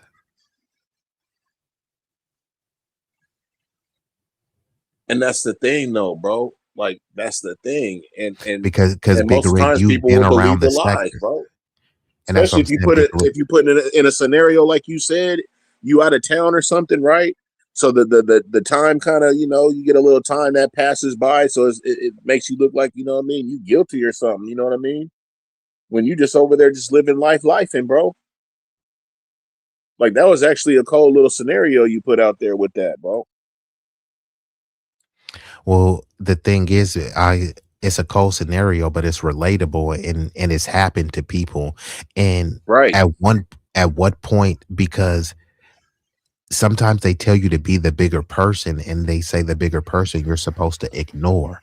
But when people put some smut on your name and you're not used to having any smut on your name, is that something you can really ignore? If you've been known for being a stand-up nigga, right? And right, somebody is saying, nah, bro ain't really sturdy like that. The nigga do all sorts of, effery, right? right, Bro, you kind of have an obligation to clear your name unless you don't care. But if Big Rig or B-Eazy has went through their life having a certain level of reputation, right, where does the line get drawn where you got to stand up for your reputation versus, man, this nigga ain't talking about nothing. This nigga's a peon. Because then it gets to a point where it's like not everybody is on your level, right? And right, responding to certain allegation kind of lends a little bit of credibility or legitimacy to the people who's making that argument. Like, how do you feel about that? Or should just all disrespect be responded to? well, dog, like shit. It it depends, man. Like it's really the situation, bro. If it's something like you say, you're a reputable person, bro, and somebody's really trying to smut you out and just put like some just crazy things on your jacket, bro. Um, and to the point where a lot of people, there can probably be like possible ears, bro. You know what I'm saying? And usually it'll be like new ears, so I can see somebody kind of brushing it off because people that know you would know, you a solid dude, and that's that ain't the truth, right? But I still think some things, bro, like you do gotta kind of like check that shit, bro. You gotta check that like right there, you know what I mean, right then and there, like as soon as possible, bro. You know what I mean? And then after that, you can just kind of leave the shit alone, pimping like real shit. Other shit I could see just kind of letting it go, like you say, but it depends, man. It really depends on the situation, kind of what kind of things are being thrown out there and whatnot. Because, like I said, people that really know you and everything, they gonna know when somebody just lying and putting some bullshit on you. But at the same time, bro, even with maybe new people or whatever, you just whatever kind of things you doing in life, bro, and depending on what these people are saying, hell no, bro, you got to check that shit, and then you can go ahead and just go about your way with it, bro. But some things you do got to speak on, bro, for real. That's just me, though. Yeah, and I feel the same way. And shout out to Don GQ. Ain't seen you in a I ain't minute, even bruh. seen the chat, bro. Shout out to the chat, man. Yeah, salute to the chat. I'm surprised they still here rocking. Y'all could have been anywhere in the world. You Yeah, chose to be here with me. off Um, top. Hit that and like, then bro. another thing that I was touching on was group economics. I talked about how people could, and Tutney says, protect your reputation at all costs. I respect that. And this is, Absolutely. and Big Rig, and this, remember how I asked you, I was like, Big Rig, how do you navigate the sectors, right? You know what I mean? Because you see what happens. A lot of people get doxxed. A lot of people get into fights, and you are a person who is in the thick of the things, but you're not getting a lot of mud on your shoes, a lot of mud on your jacket and clothing, right? But you're right next to the BS. You know what I mean? So Remember, I asked you, how are you able to navigate that? Because what happens is sometimes people, they other people's conflicts becomes theirs, right? So if you cool with someone, then they have beef with someone else because someone I'm cool with has beef with them, right? And then you throw yourself in the line of fire, your reputation gets on the line. Sometimes your peace gets on the line, right? So, what are some ways that you've been able to maintain your reputation as a solid person when you've been you've been associated with some characters that's been known to be controversial, you know what I mean? Like to get into fights, you know what I mean, to dox and all this other stuff, but you somehow come out unscathed. Like how do you protect your peace and your reputation through all of that stuff, Big Rig? Well, it's kind of like I said before, dog. It's how you move, and it's the people you surround yourself with. I don't necessarily be in all the fuck shit and the bullshit areas. Nah, I don't. Um, I just deal with, the people I deal with. I deal with people that do recaps, you know what I'm saying? And they can talk about all the fuck shit, but me actually just being there and everything, like kind of like before, nah, I don't do it. And then, even with people just period, you So hold sometimes on. go ahead. Were you there before and you pulled back, or you just were never Yeah, there at because all? when I first came around, bro, it was new. Things were new to me. You know what I'm saying? It was new. So, I was just kind of like, gathering shit, seeing how things move. But then also at the same time, you end up, meeting people, you know what I'm saying? And you get like what they say, YouTube ships, they cool people, bro. You know what I'm saying? And you rock with them, you know what I'm saying? And you don't want to be, around too much, where there's, fuckery that got to deal with them or something. You know what I'm saying? Just like if you was just in the streets or whatnot, you know what I mean? You ain't gonna just if you rocking with your boy or whatnot, and you may be cool with this other cat, but if you around him or they peoples, they always speaking bad, you ain't gonna really just be around all that type of shit, bro. You know what I'm saying? And vice versa, even with the other cat, it just depends, bro. You know what I mean? So I just kind of move like that. I don't really just be around too much of the crazy shit, bro, to kind of really put any really bad tags on my back. But now when it comes to this shit now, I'm gonna keep it 100, man. Just like you, John, whatever, like, just some things ain't gonna be tolerated, bro. And that's it is what it is, you know what I'm saying? And even with my peoples, bro, like that I fuck with, if I just happen to maybe, what I'm saying, be around or whatnot, or if I'm on a panel or something, whatever, I'm not gonna allow no disrespect, bro. If it ends up putting a tag on me or whatever, I mean, it is what it is, my nigga. But Well, sometimes you gotta you stand did up get for something, attacked. bro. You What's did up? get attacked, but well, I've heard, me being in the clouds, I've heard the tags put on you. One of the tags is that you're too nice and that you want to be friends with everybody, but you were Well, yeah, cool. yeah, You were cool. You were cool cat. What that? right. Like we, that type we, of shit be like that go through one ear and out the other, right, bro? Because like I always say, man, I am who I am, bro. I'm not changing for nothing, bro. Like I'm not a miserable person, pimping. Like, you know what I'm saying?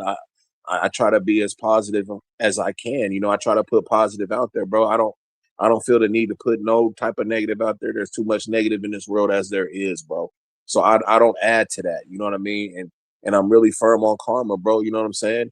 So if a motherfucker try to say, "Oh, this dude trying to be nice and like everybody," okay, we'll say some stupid old sideways shit to a motherfucker and see how nice I am. You know what I mean? Like, it's like test the I waters. mean, I mean, if you really, but shouldn't that be the default though? Because what's the alternative? If you come in and you super grumpy and angry, then ain't bro, nobody gonna want to fool with you. So it's like a damned if you do. If a nigga come in grouchy man, with an that's corny, attitude, bro. That's corny. I'm coming in. I'm coming in me, bro. Just like you're you. You know what I'm saying? You ain't over here, whatever. I figure if I was to see you, bro, the way you talk now is the way you talk, bro. It ain't like it's gonna be too far from, you know what I'm saying? Your attitude, your demeanor, and everything. A lot of these motherfuckers come on here and they characters be. That's what it is, bro. These motherfuckers is characters, dog, because there's no way they can be on here, man, on these platforms and talk the way they talk to people, disrespect people, and say these things and still be, you know, having a full set of teeth in their mouth, bro. Or even just be out here able to talk. There's just no way, pimping. You know what I'm saying? So the shit is really funny, bro. So like I try to minus away from a lot of that type of shit because there's a lot of those type of motherfuckers, man, in the sectors, bro. A lot. And you see the type of people I be around, man, it'd be cool, man. We'd be rocking. But you see how some of the people like that they fuck with, bro, end up catching hella heat, my nigga. But see, I'm not the type that be, you know, talking about, you know, the type of daily activities or whatnot that go on. So I be kind of clear from that shit, bro.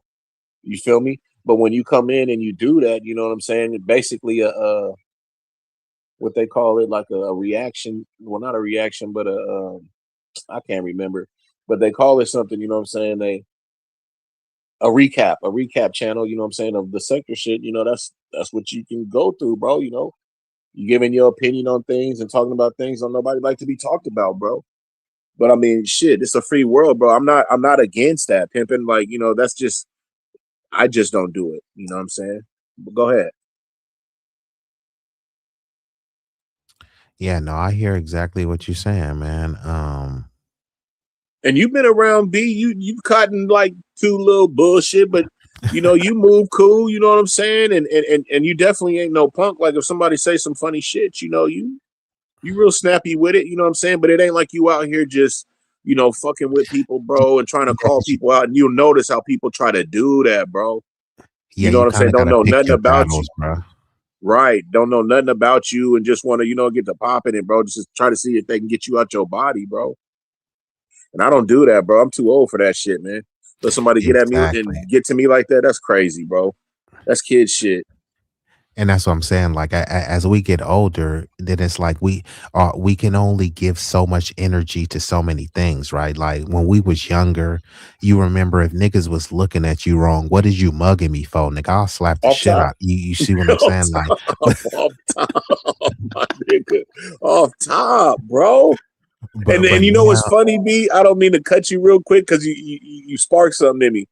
And that's what's funny to me, B, because you know, these people, how you just said, hey, the dude, you know, wants to get along with it. Bro, completely opposite pimping. I'm just different. I'm cool. I'm not on that type of time, bro.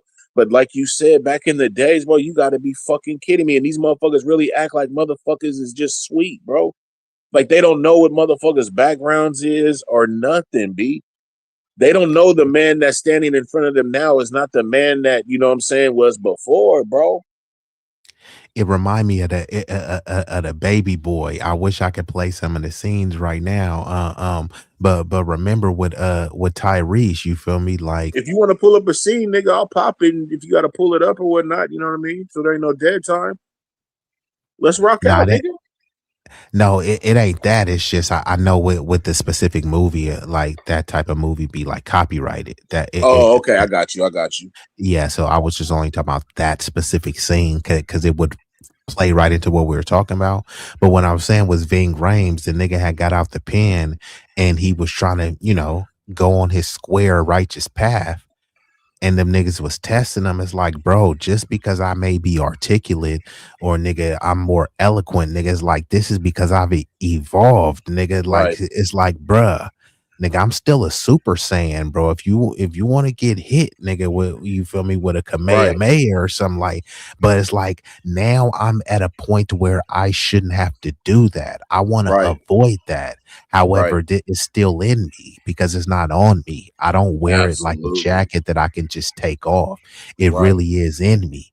Right. But your strength really shows by how much damage you don't have to do, right? Right. I Absolutely. could bust a head, but what shows what makes me more of a man is by how many heads I don't bust. Right. You I see what I'm agree. saying? I agree, Because bro.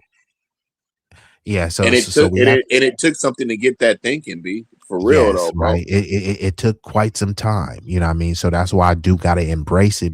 But it's actually better too, because remember why I had posed a scenario once we grew up and niggas would say, I'll be right back. for doing a 3-4 year bid, 5-year Yep. bid. Mm-hmm. And I was telling you about, like, bruh, could you imagine if you did 4 years and Right. you would miss your son's graduation?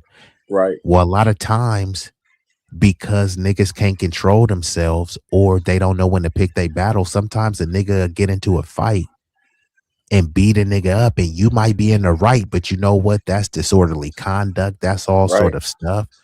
You could have went too far Health when and you beat safety the codes, nigga up. this and that. Yeah.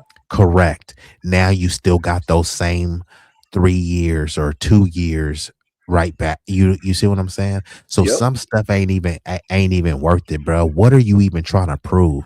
Some Absolutely. niggas is so weenie where it's like if you beat them up, you didn't get a stripe. Just You got walk nothing away. for it. Let that nigga Absolutely. think. Let that. And this is what happens. I Sometimes know, people right? I know exactly what you was gonna say. Yeah, but go ahead. don't want to give Let that some nigga think people he that won and everything. Yeah, you got that, you. bro. You got that, champ. That's what I was gonna say. Yep, I nigga. know. Yep. Because this the thing. What's the alternative? You dog him out, and fights kind of take a while. Usually, when I get into a fight, it's kind of brutal. You feel me? Niggas getting stomped out, something like that, right? If by the time I'm stomping a nigga out, or vice versa, I'm not Superman. I might Right. get stomped out. That Right. is a possibility, bro. Where you could. Right. I seen in a fight, and this is why I always tell niggas about sagging. I seen a nigga in the fight who had hands, but he was sagging, and he stumbled, and a nigga clipped him. Cause the nigga, his pants was sagging, he kind of Right. stumbled, and then when you reach to pull your pants up for leverage, Over. sweet chin music. It don't take Yep. that long. So I'm like, nigga, why were you sagging with no belt? You see what I'm saying? So it's like, it don't take much, bro. So it's like, how about you avoid that situation? We need to practice, and I'm talking about society at large needs to practice walking away. Oh, fuck you, nigga. Fuck you, you bitch ass nigga. I'll beat your ass, nigga. I'll beat your ass. All right, nigga, walk away, bruh. Right. Nobody really wants to fight. Nigga, you Right. got a kid, he got a kid, both of Right, man. Shit. I got you. grandkids, man. Fuck that, man. That Both shit. of y'all got That's your for the shit off. You birds. called him a bitch, he called you a bitch. Right. I ain't no sucker, nigga. I ain't no Right. sucker. All right. Right. Neither one of y'all is suckers. Y'all both call each other Right. bitches. You go to your son, he go to y'all, and leave Right. it at that. Right.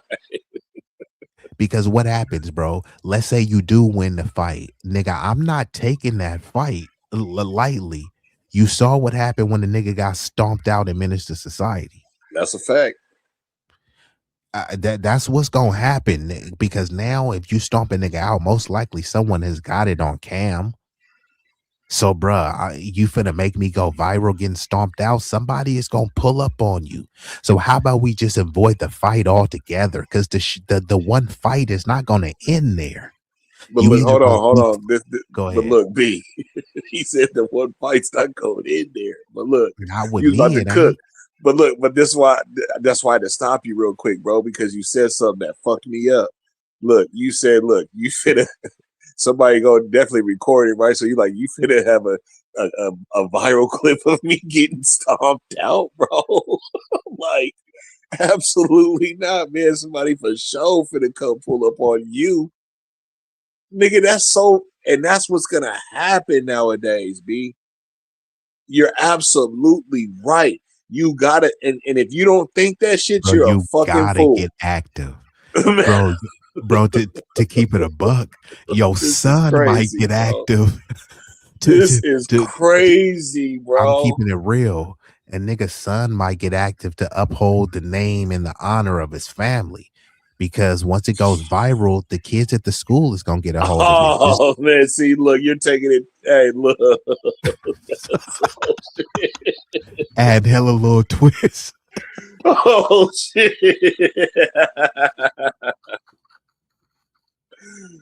That was good, bro.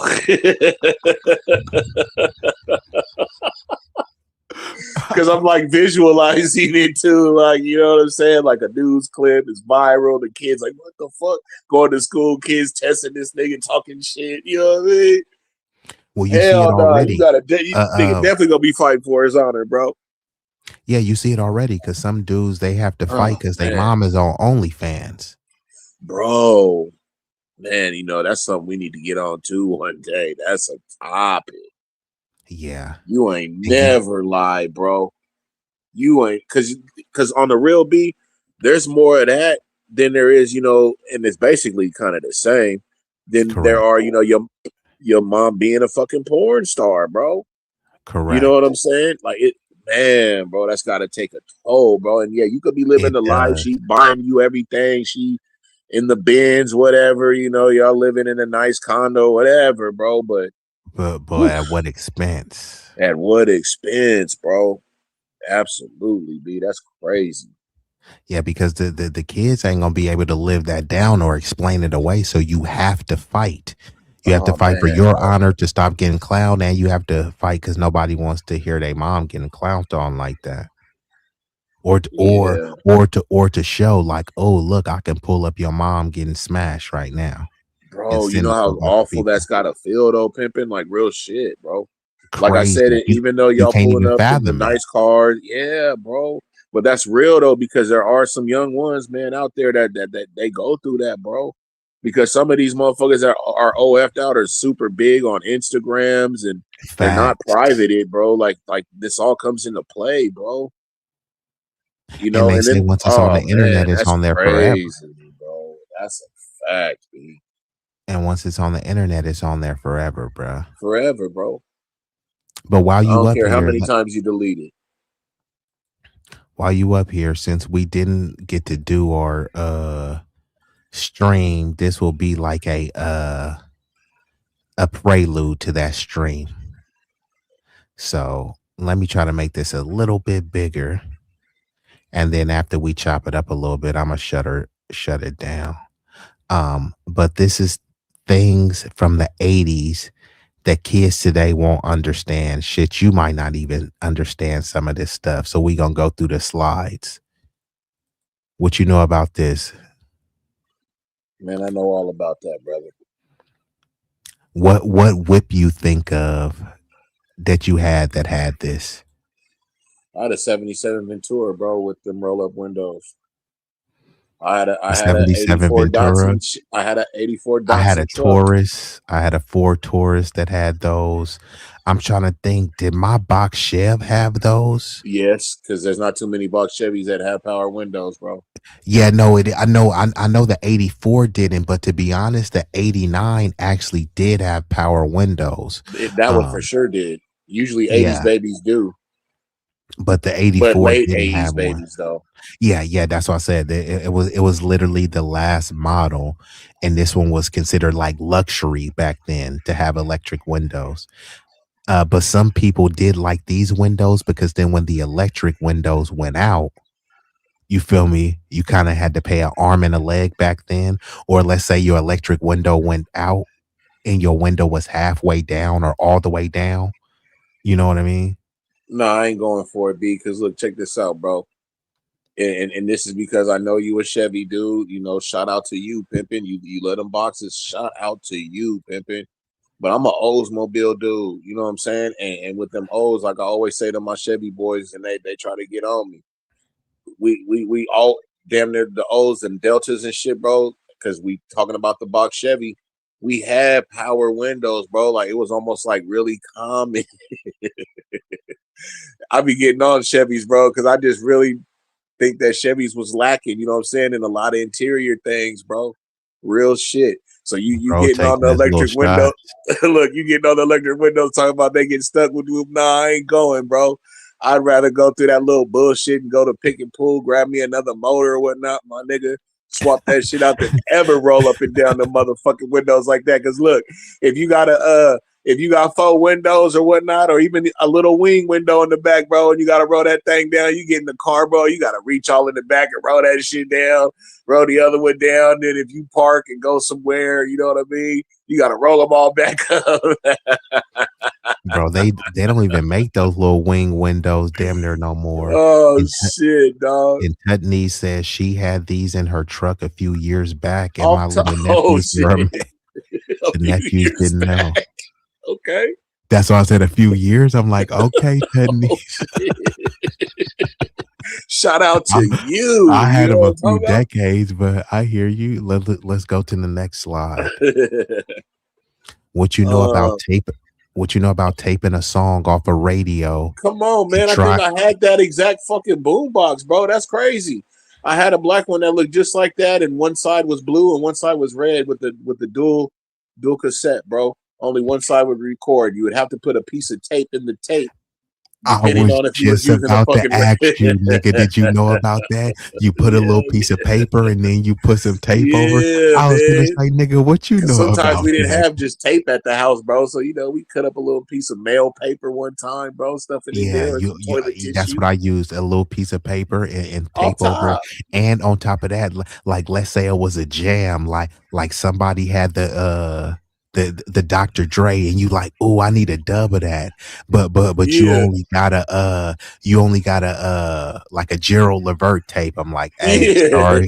sorry, Gerald. Nigga put the I need Gerald Levert in and have LL Cool J play. You like, what the fuck? Hey, niggas used to call the radio station, bro. You feel me? Just to get them to play the song so you can record it, pimping. You know what I'm saying? Motherfuckers didn't have paper all the time to go to the record store and buy that shit. That's You call the radio wild. station. Man, don't play with me, dog. And sometimes the radio stations was real cool, and they would have like the DJs that would throw like a dope mix. You know what I'm saying? And you just go ahead and record that shit because you knew like 2 or 3 of your songs was gonna be in that mix. Oh, my bad. I said for my bad, Tudnese. You had a woman on your profile. So that's why I said she. My bad, bro. Hey, he checked that real fast. See, dog, like some things you gotta check real fast, pimping. We was just Hey, talking yeah, about that. hey, You can't that's let what I that said. shit slide. You can't let that slide. Yeah, I can't let that slide. definitely not. Okay, so hold on. Let me see. Let's Yeah, go I to ain't the young, next slide. Tudnese. You know what I'm saying? I'm not no young nigga. You know what I'm talking about? Yeah. Tudnese, a young whippersnapper with the breath smelling like Similac. So Oh, you don't know damn nothing about shit. this. Oh, he in his 20s and shit? What Shout you out to know about Tudnese, this? man. Let me see what you Just got going. how magical Christmas was. I could barely see it, but I don't know what's in front of her. What is she holding, bro? What is that? A Now, strawberry shortcake? it's just showing that like how Christmas, like I think we Oh, like value how it was Christmas a back in little the bit day? more. Yeah, but Man, I think I used to have them like that too. I think she's holding a Cabbage Patch and a Rainbow Bright doll. Okay, and look at And then that crazy shit that's on the tree, bro. You remember that crazy ass shit that would make a mess, bro? It looks like I could see yeah, that shit on there. that What was it tinsel, called? that shit Tinsel? made It was like that shit red and made a gray lot or of silver, mess. whatever the fuck. Okay, what about this? Waiting a week for your photos to find Hell out they yeah, were dog. Hey, I remember going to the little spot for my pops, bro. You know what I'm saying? When I was first learning how to drive, I'd take his little shit and go to they used to have the little pop-up type little photo spots, bro. You drop off your shit, you come back. All right, let's see what the next slide. Hold up. What you know about Wow. this? Man, I remember those tough, bro. I remember my grandma, she had the even old schooler one, bro. You remember the old school one? It looked Nigga like older it than was something in the this. Winchester Mystery House or something. It was hella ancient, bro. I thought that shit was cursed, pimping, but like my grandma had that shit, and she had hella those ones, bro. Shit, we had one of those ones, same color. Oh shit! Oh shit! Same color, bro. And sometimes the Damn. cord would get hella crazy. That cord would get hella stiff, bro. Hey, You try to pull it to answer it, bro. The whole phone want to go with you, pimping. Like you like, damn, hold on, let me unravel this shit. Hey, and remember the phone, like once we got the new upgraded phones like this, but before we had the cordless, you had that long ass cord that stretched Man, across that the shit was entire like house. 50 feet, bro. Bro, that shit like went That shit go stretched to from the the kitchen to neighbors. your room. That shit, you Like know, what? that's like you didn't have a phone in your room. He was like, look, mom, can we just get that cord? That's what I'm like. I'm cool. Like I didn't have a phone in my room. As long as I had the cord, I was good. You was good, bro. As long as motherfuckers wasn't tripping, you know what I'm saying, and hit that cord and shit and knock it out or some Oh, bullshit, that you'd be like, come happened too on, when you man. chopping game. You feel me? You spitting that ism to a And then you biddy, mess up and that little tab on there to where it easily comes out because you done fucked it off so many times. no, but if you click it out with some force, that tab gets broken. So now you got to get a whole new cord. Niggas wasn't just getting new cords like that. They was like lightweight putting a little tape on the end of that shit on the thing. You feel me? Like you'd stick it in there and kind of like jam the wire up a little bit so it would stay in place, bro. Hey, but now that Motherfuckers I was think creative about back it, in the days, pimping. I was just gonna say, like, cuz like we really used to get it done from all cost, huh? Man, before I had a remote control car, bro, I used to tie like a little like, shoestring to the front of my little like Tonka trucks and shit and kind of like ride around with the shit behind me like it was a remote control car, bro. Like a motherfuckers was creative as fuck, bro. Motherfucking parents see me doing that shit like, nah, we're gonna get you a remote control car. And I was cool though. I wasn't tripping or nothing like that, but I was just like, you feel me? And they knew what I was trying to do. You know what I'm saying? They're like, man, we're gonna get this little nigga a remote control car. I was just creative, bro. Shit. All right, so let's see the next slide. Oh, This them meant it color was lights, bro. no, well, just in general, this meant it was Oh, okay. time to Because come I home. remember when the lights was that. You remember when the lights was that color? Yeah, but is this how you grew up?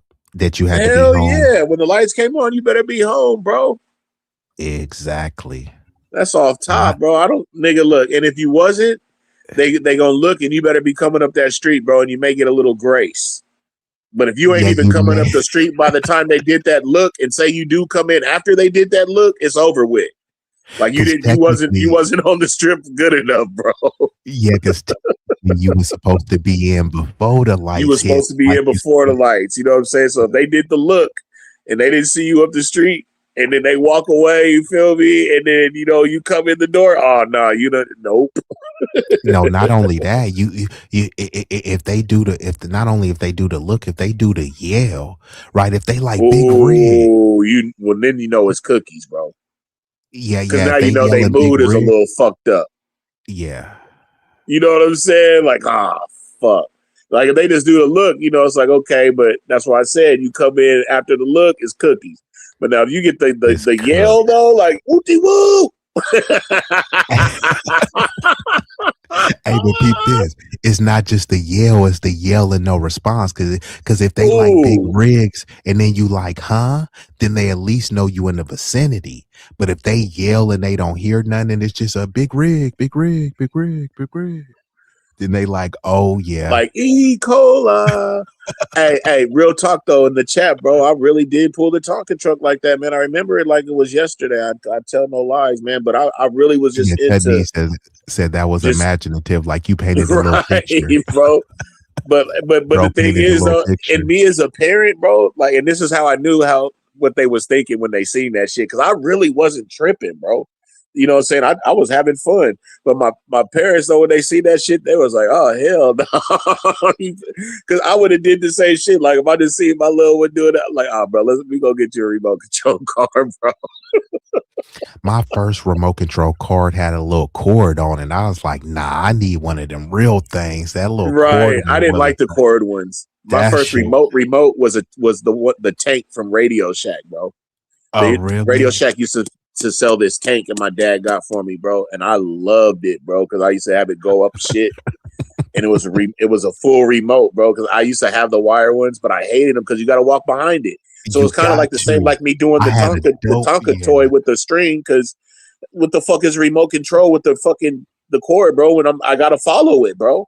That string had me hot. But like the Yeah, Tonka was I never dope. understood that. And then I had like a Lamborghini remote control. It was fire, but like it had a cord on it. It was just killing it, bro. Hey, but now It they had got remote everything control. though, but it had the goddamn cord. You know what I'm saying? Now they got them gas power remote control cars that do like at Oh, least see, now them my things do at rich, you least know what I'm like saying, 50. little white partners, they had those, dog. And I was Yeah. always like, wow. You know what I mean? And look, I ain't gonna lie, bro. I had a pretty good childhood, bro. Like I had a go-kart, bro. This dude up the street, you know what I'm saying? He had made one. It was dope. And fucking for my birthday, my pops bought it for me. You feel me? And my boy had one of them gas-powered fucking remote control cars, dog. And he raced me, dog. And he won, nigga. I was like, man, them fucking little gas-powered cars were amazing, bro. You can do Amazing. They donuts in still them are. and everything. Yeah, the ones they have now is even better. They bro, you Yeah. can do donuts. Bro, they do almost like 50, 60 miles per hour. Easy, bro. They were doing 50 back then. Those things is Because my hot. boys back then was doing an easy 45 because my go-kart did like 30 strong, bro. Like strong. I probably could maybe 35, but 30 strong. And that thing zipped by me, bro. I was like, hell no. Well, go ahead. What's your next slide? Only can't having see it. 3. It says only having 3 or 4 channels to choose from. Now I didn't have 3 or 4 channels to choose from, but this Yeah, one. I didn't have that, but I did have regular TV. But I What think it about was this more one? than 3 or 4 channels. What about this one? This the last one, I think. Having to get up to change the channel. Absolutely. The two knobbers, the UHF and VHF. I hated it, bro. Because I remember our TV, we had a remote TV. It was like a first remote, and there was hella fat buttons on the remote. And the buttons on the TV, it was a Hitachi. The buttons on the TV kind of went all the way down, like in like a line. So it was like 3 to fucking like whatever, like 44 or whatever the fuck it was. And then I guess you could switch the little thing and it changes it. But hell yeah, dog. I remember we had the two knobbers, bro. And sometimes they'd be hard to turn and you'd lose a fucking knob and you'd have to get like some vice grips, bro, or a flathead screwdriver. Remember that shit? Yeah, no, I know exactly which one you had. You had one of these or what? Bro, damn near, bro. That's look at that big ass power button. Hey, dog, them TVs were heavy too, bro. My dad also had the big cabinet, bro, with the turntable and speakers all built in it. And did he have that? It was fat, bro. It was like 70. I know your dad had. bro. Did he have that tall like tool? That tool kit. That it was like tall. It had wheels. And it was like a drawer that had hella tools and did your pops have that? Nah, he never was a tool guy and like all like that. Nope, sure didn't. I remember only type of tools he had was a couple of sockets, bro. Like that nigga would have. He was a pro with a little socket set, bro. That's about it, bro. He was socket. My dad was cold with a socket set. You feel me? And they was always there. You feel me? And he was like, "Hey, don't lose them sockets." You know what I'm Hold on, I'm gonna pull some up. Hold up. Hey, dog, we got to get that stream going. You got to get some of that shit, bro, so we can just how you doing them slides, bro. They're waiting for that, bro. We have to do that, B. God, dog, man, we gotta do that, bro. That shit's gonna. Did you ever get one go. of these? Did you ever get one of these? Hold on, I was just looking at your chat. Man, come on, look, dog. I ain't even gonna get into all that, but hell yeah, dog. I had those Montgomery Wards, nigga, and look, I'm gonna do it anyways. Nigga, I used to go to the bra section and shit.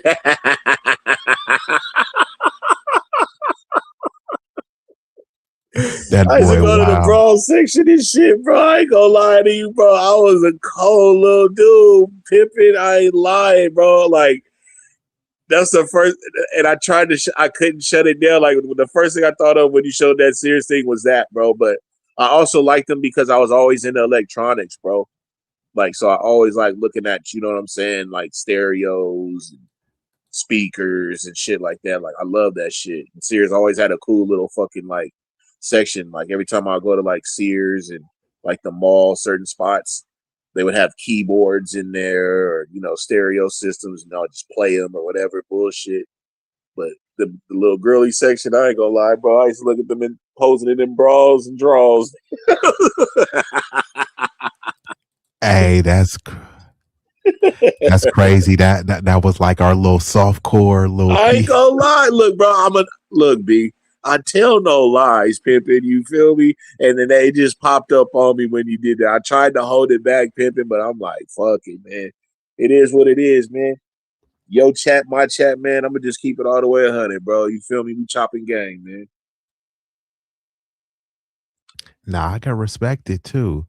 Not only that, it's like once you was a little young grasshopper, you had to find any little thing and turn it into some sort of like arousal thing. Hey, that imagination, right? This was part of the JC Penney. This is part of the Man, JC look, Penney. dog. I'm trying to tell you, bro. Look, I ain't gonna lie. I used to always look at that shit. Yeah, no, I hear you, bro. Like, I feel you, bro. So this the time, man. You gotta Do they figure even out. have those type of brochures and shit anymore, dog? Or is everything I just kind of online and shit? I think it is. Some people do sell them. But like I said, I think people try to overcharge now because For actual like it's more of a paper yeah, shit and because whatever. it's more of a nostalgia thing. Now look at this Damn. one right here. That Santa Claus one, I think everybody damn near had that JC Penney one. That JC Penney with the Santa Claus one. I could barely see it, bro. Let me turn my phone sideways. I can't really make it out. Man, them Christmas things though, I used to love it, dog. Like the Toys R Us and the Payless and shit, bro. I love that Payless jingle, bro. I don't know if there was a Payless across like, the country and shit, but I used to love that Payless song, bro. It was a Merry Christmas song, dog, and it was just for Payless, bro. But that does look familiar. I can barely make it out. You're talking about the red one on the top, like third, right? Or second big one. Oh, he dropped.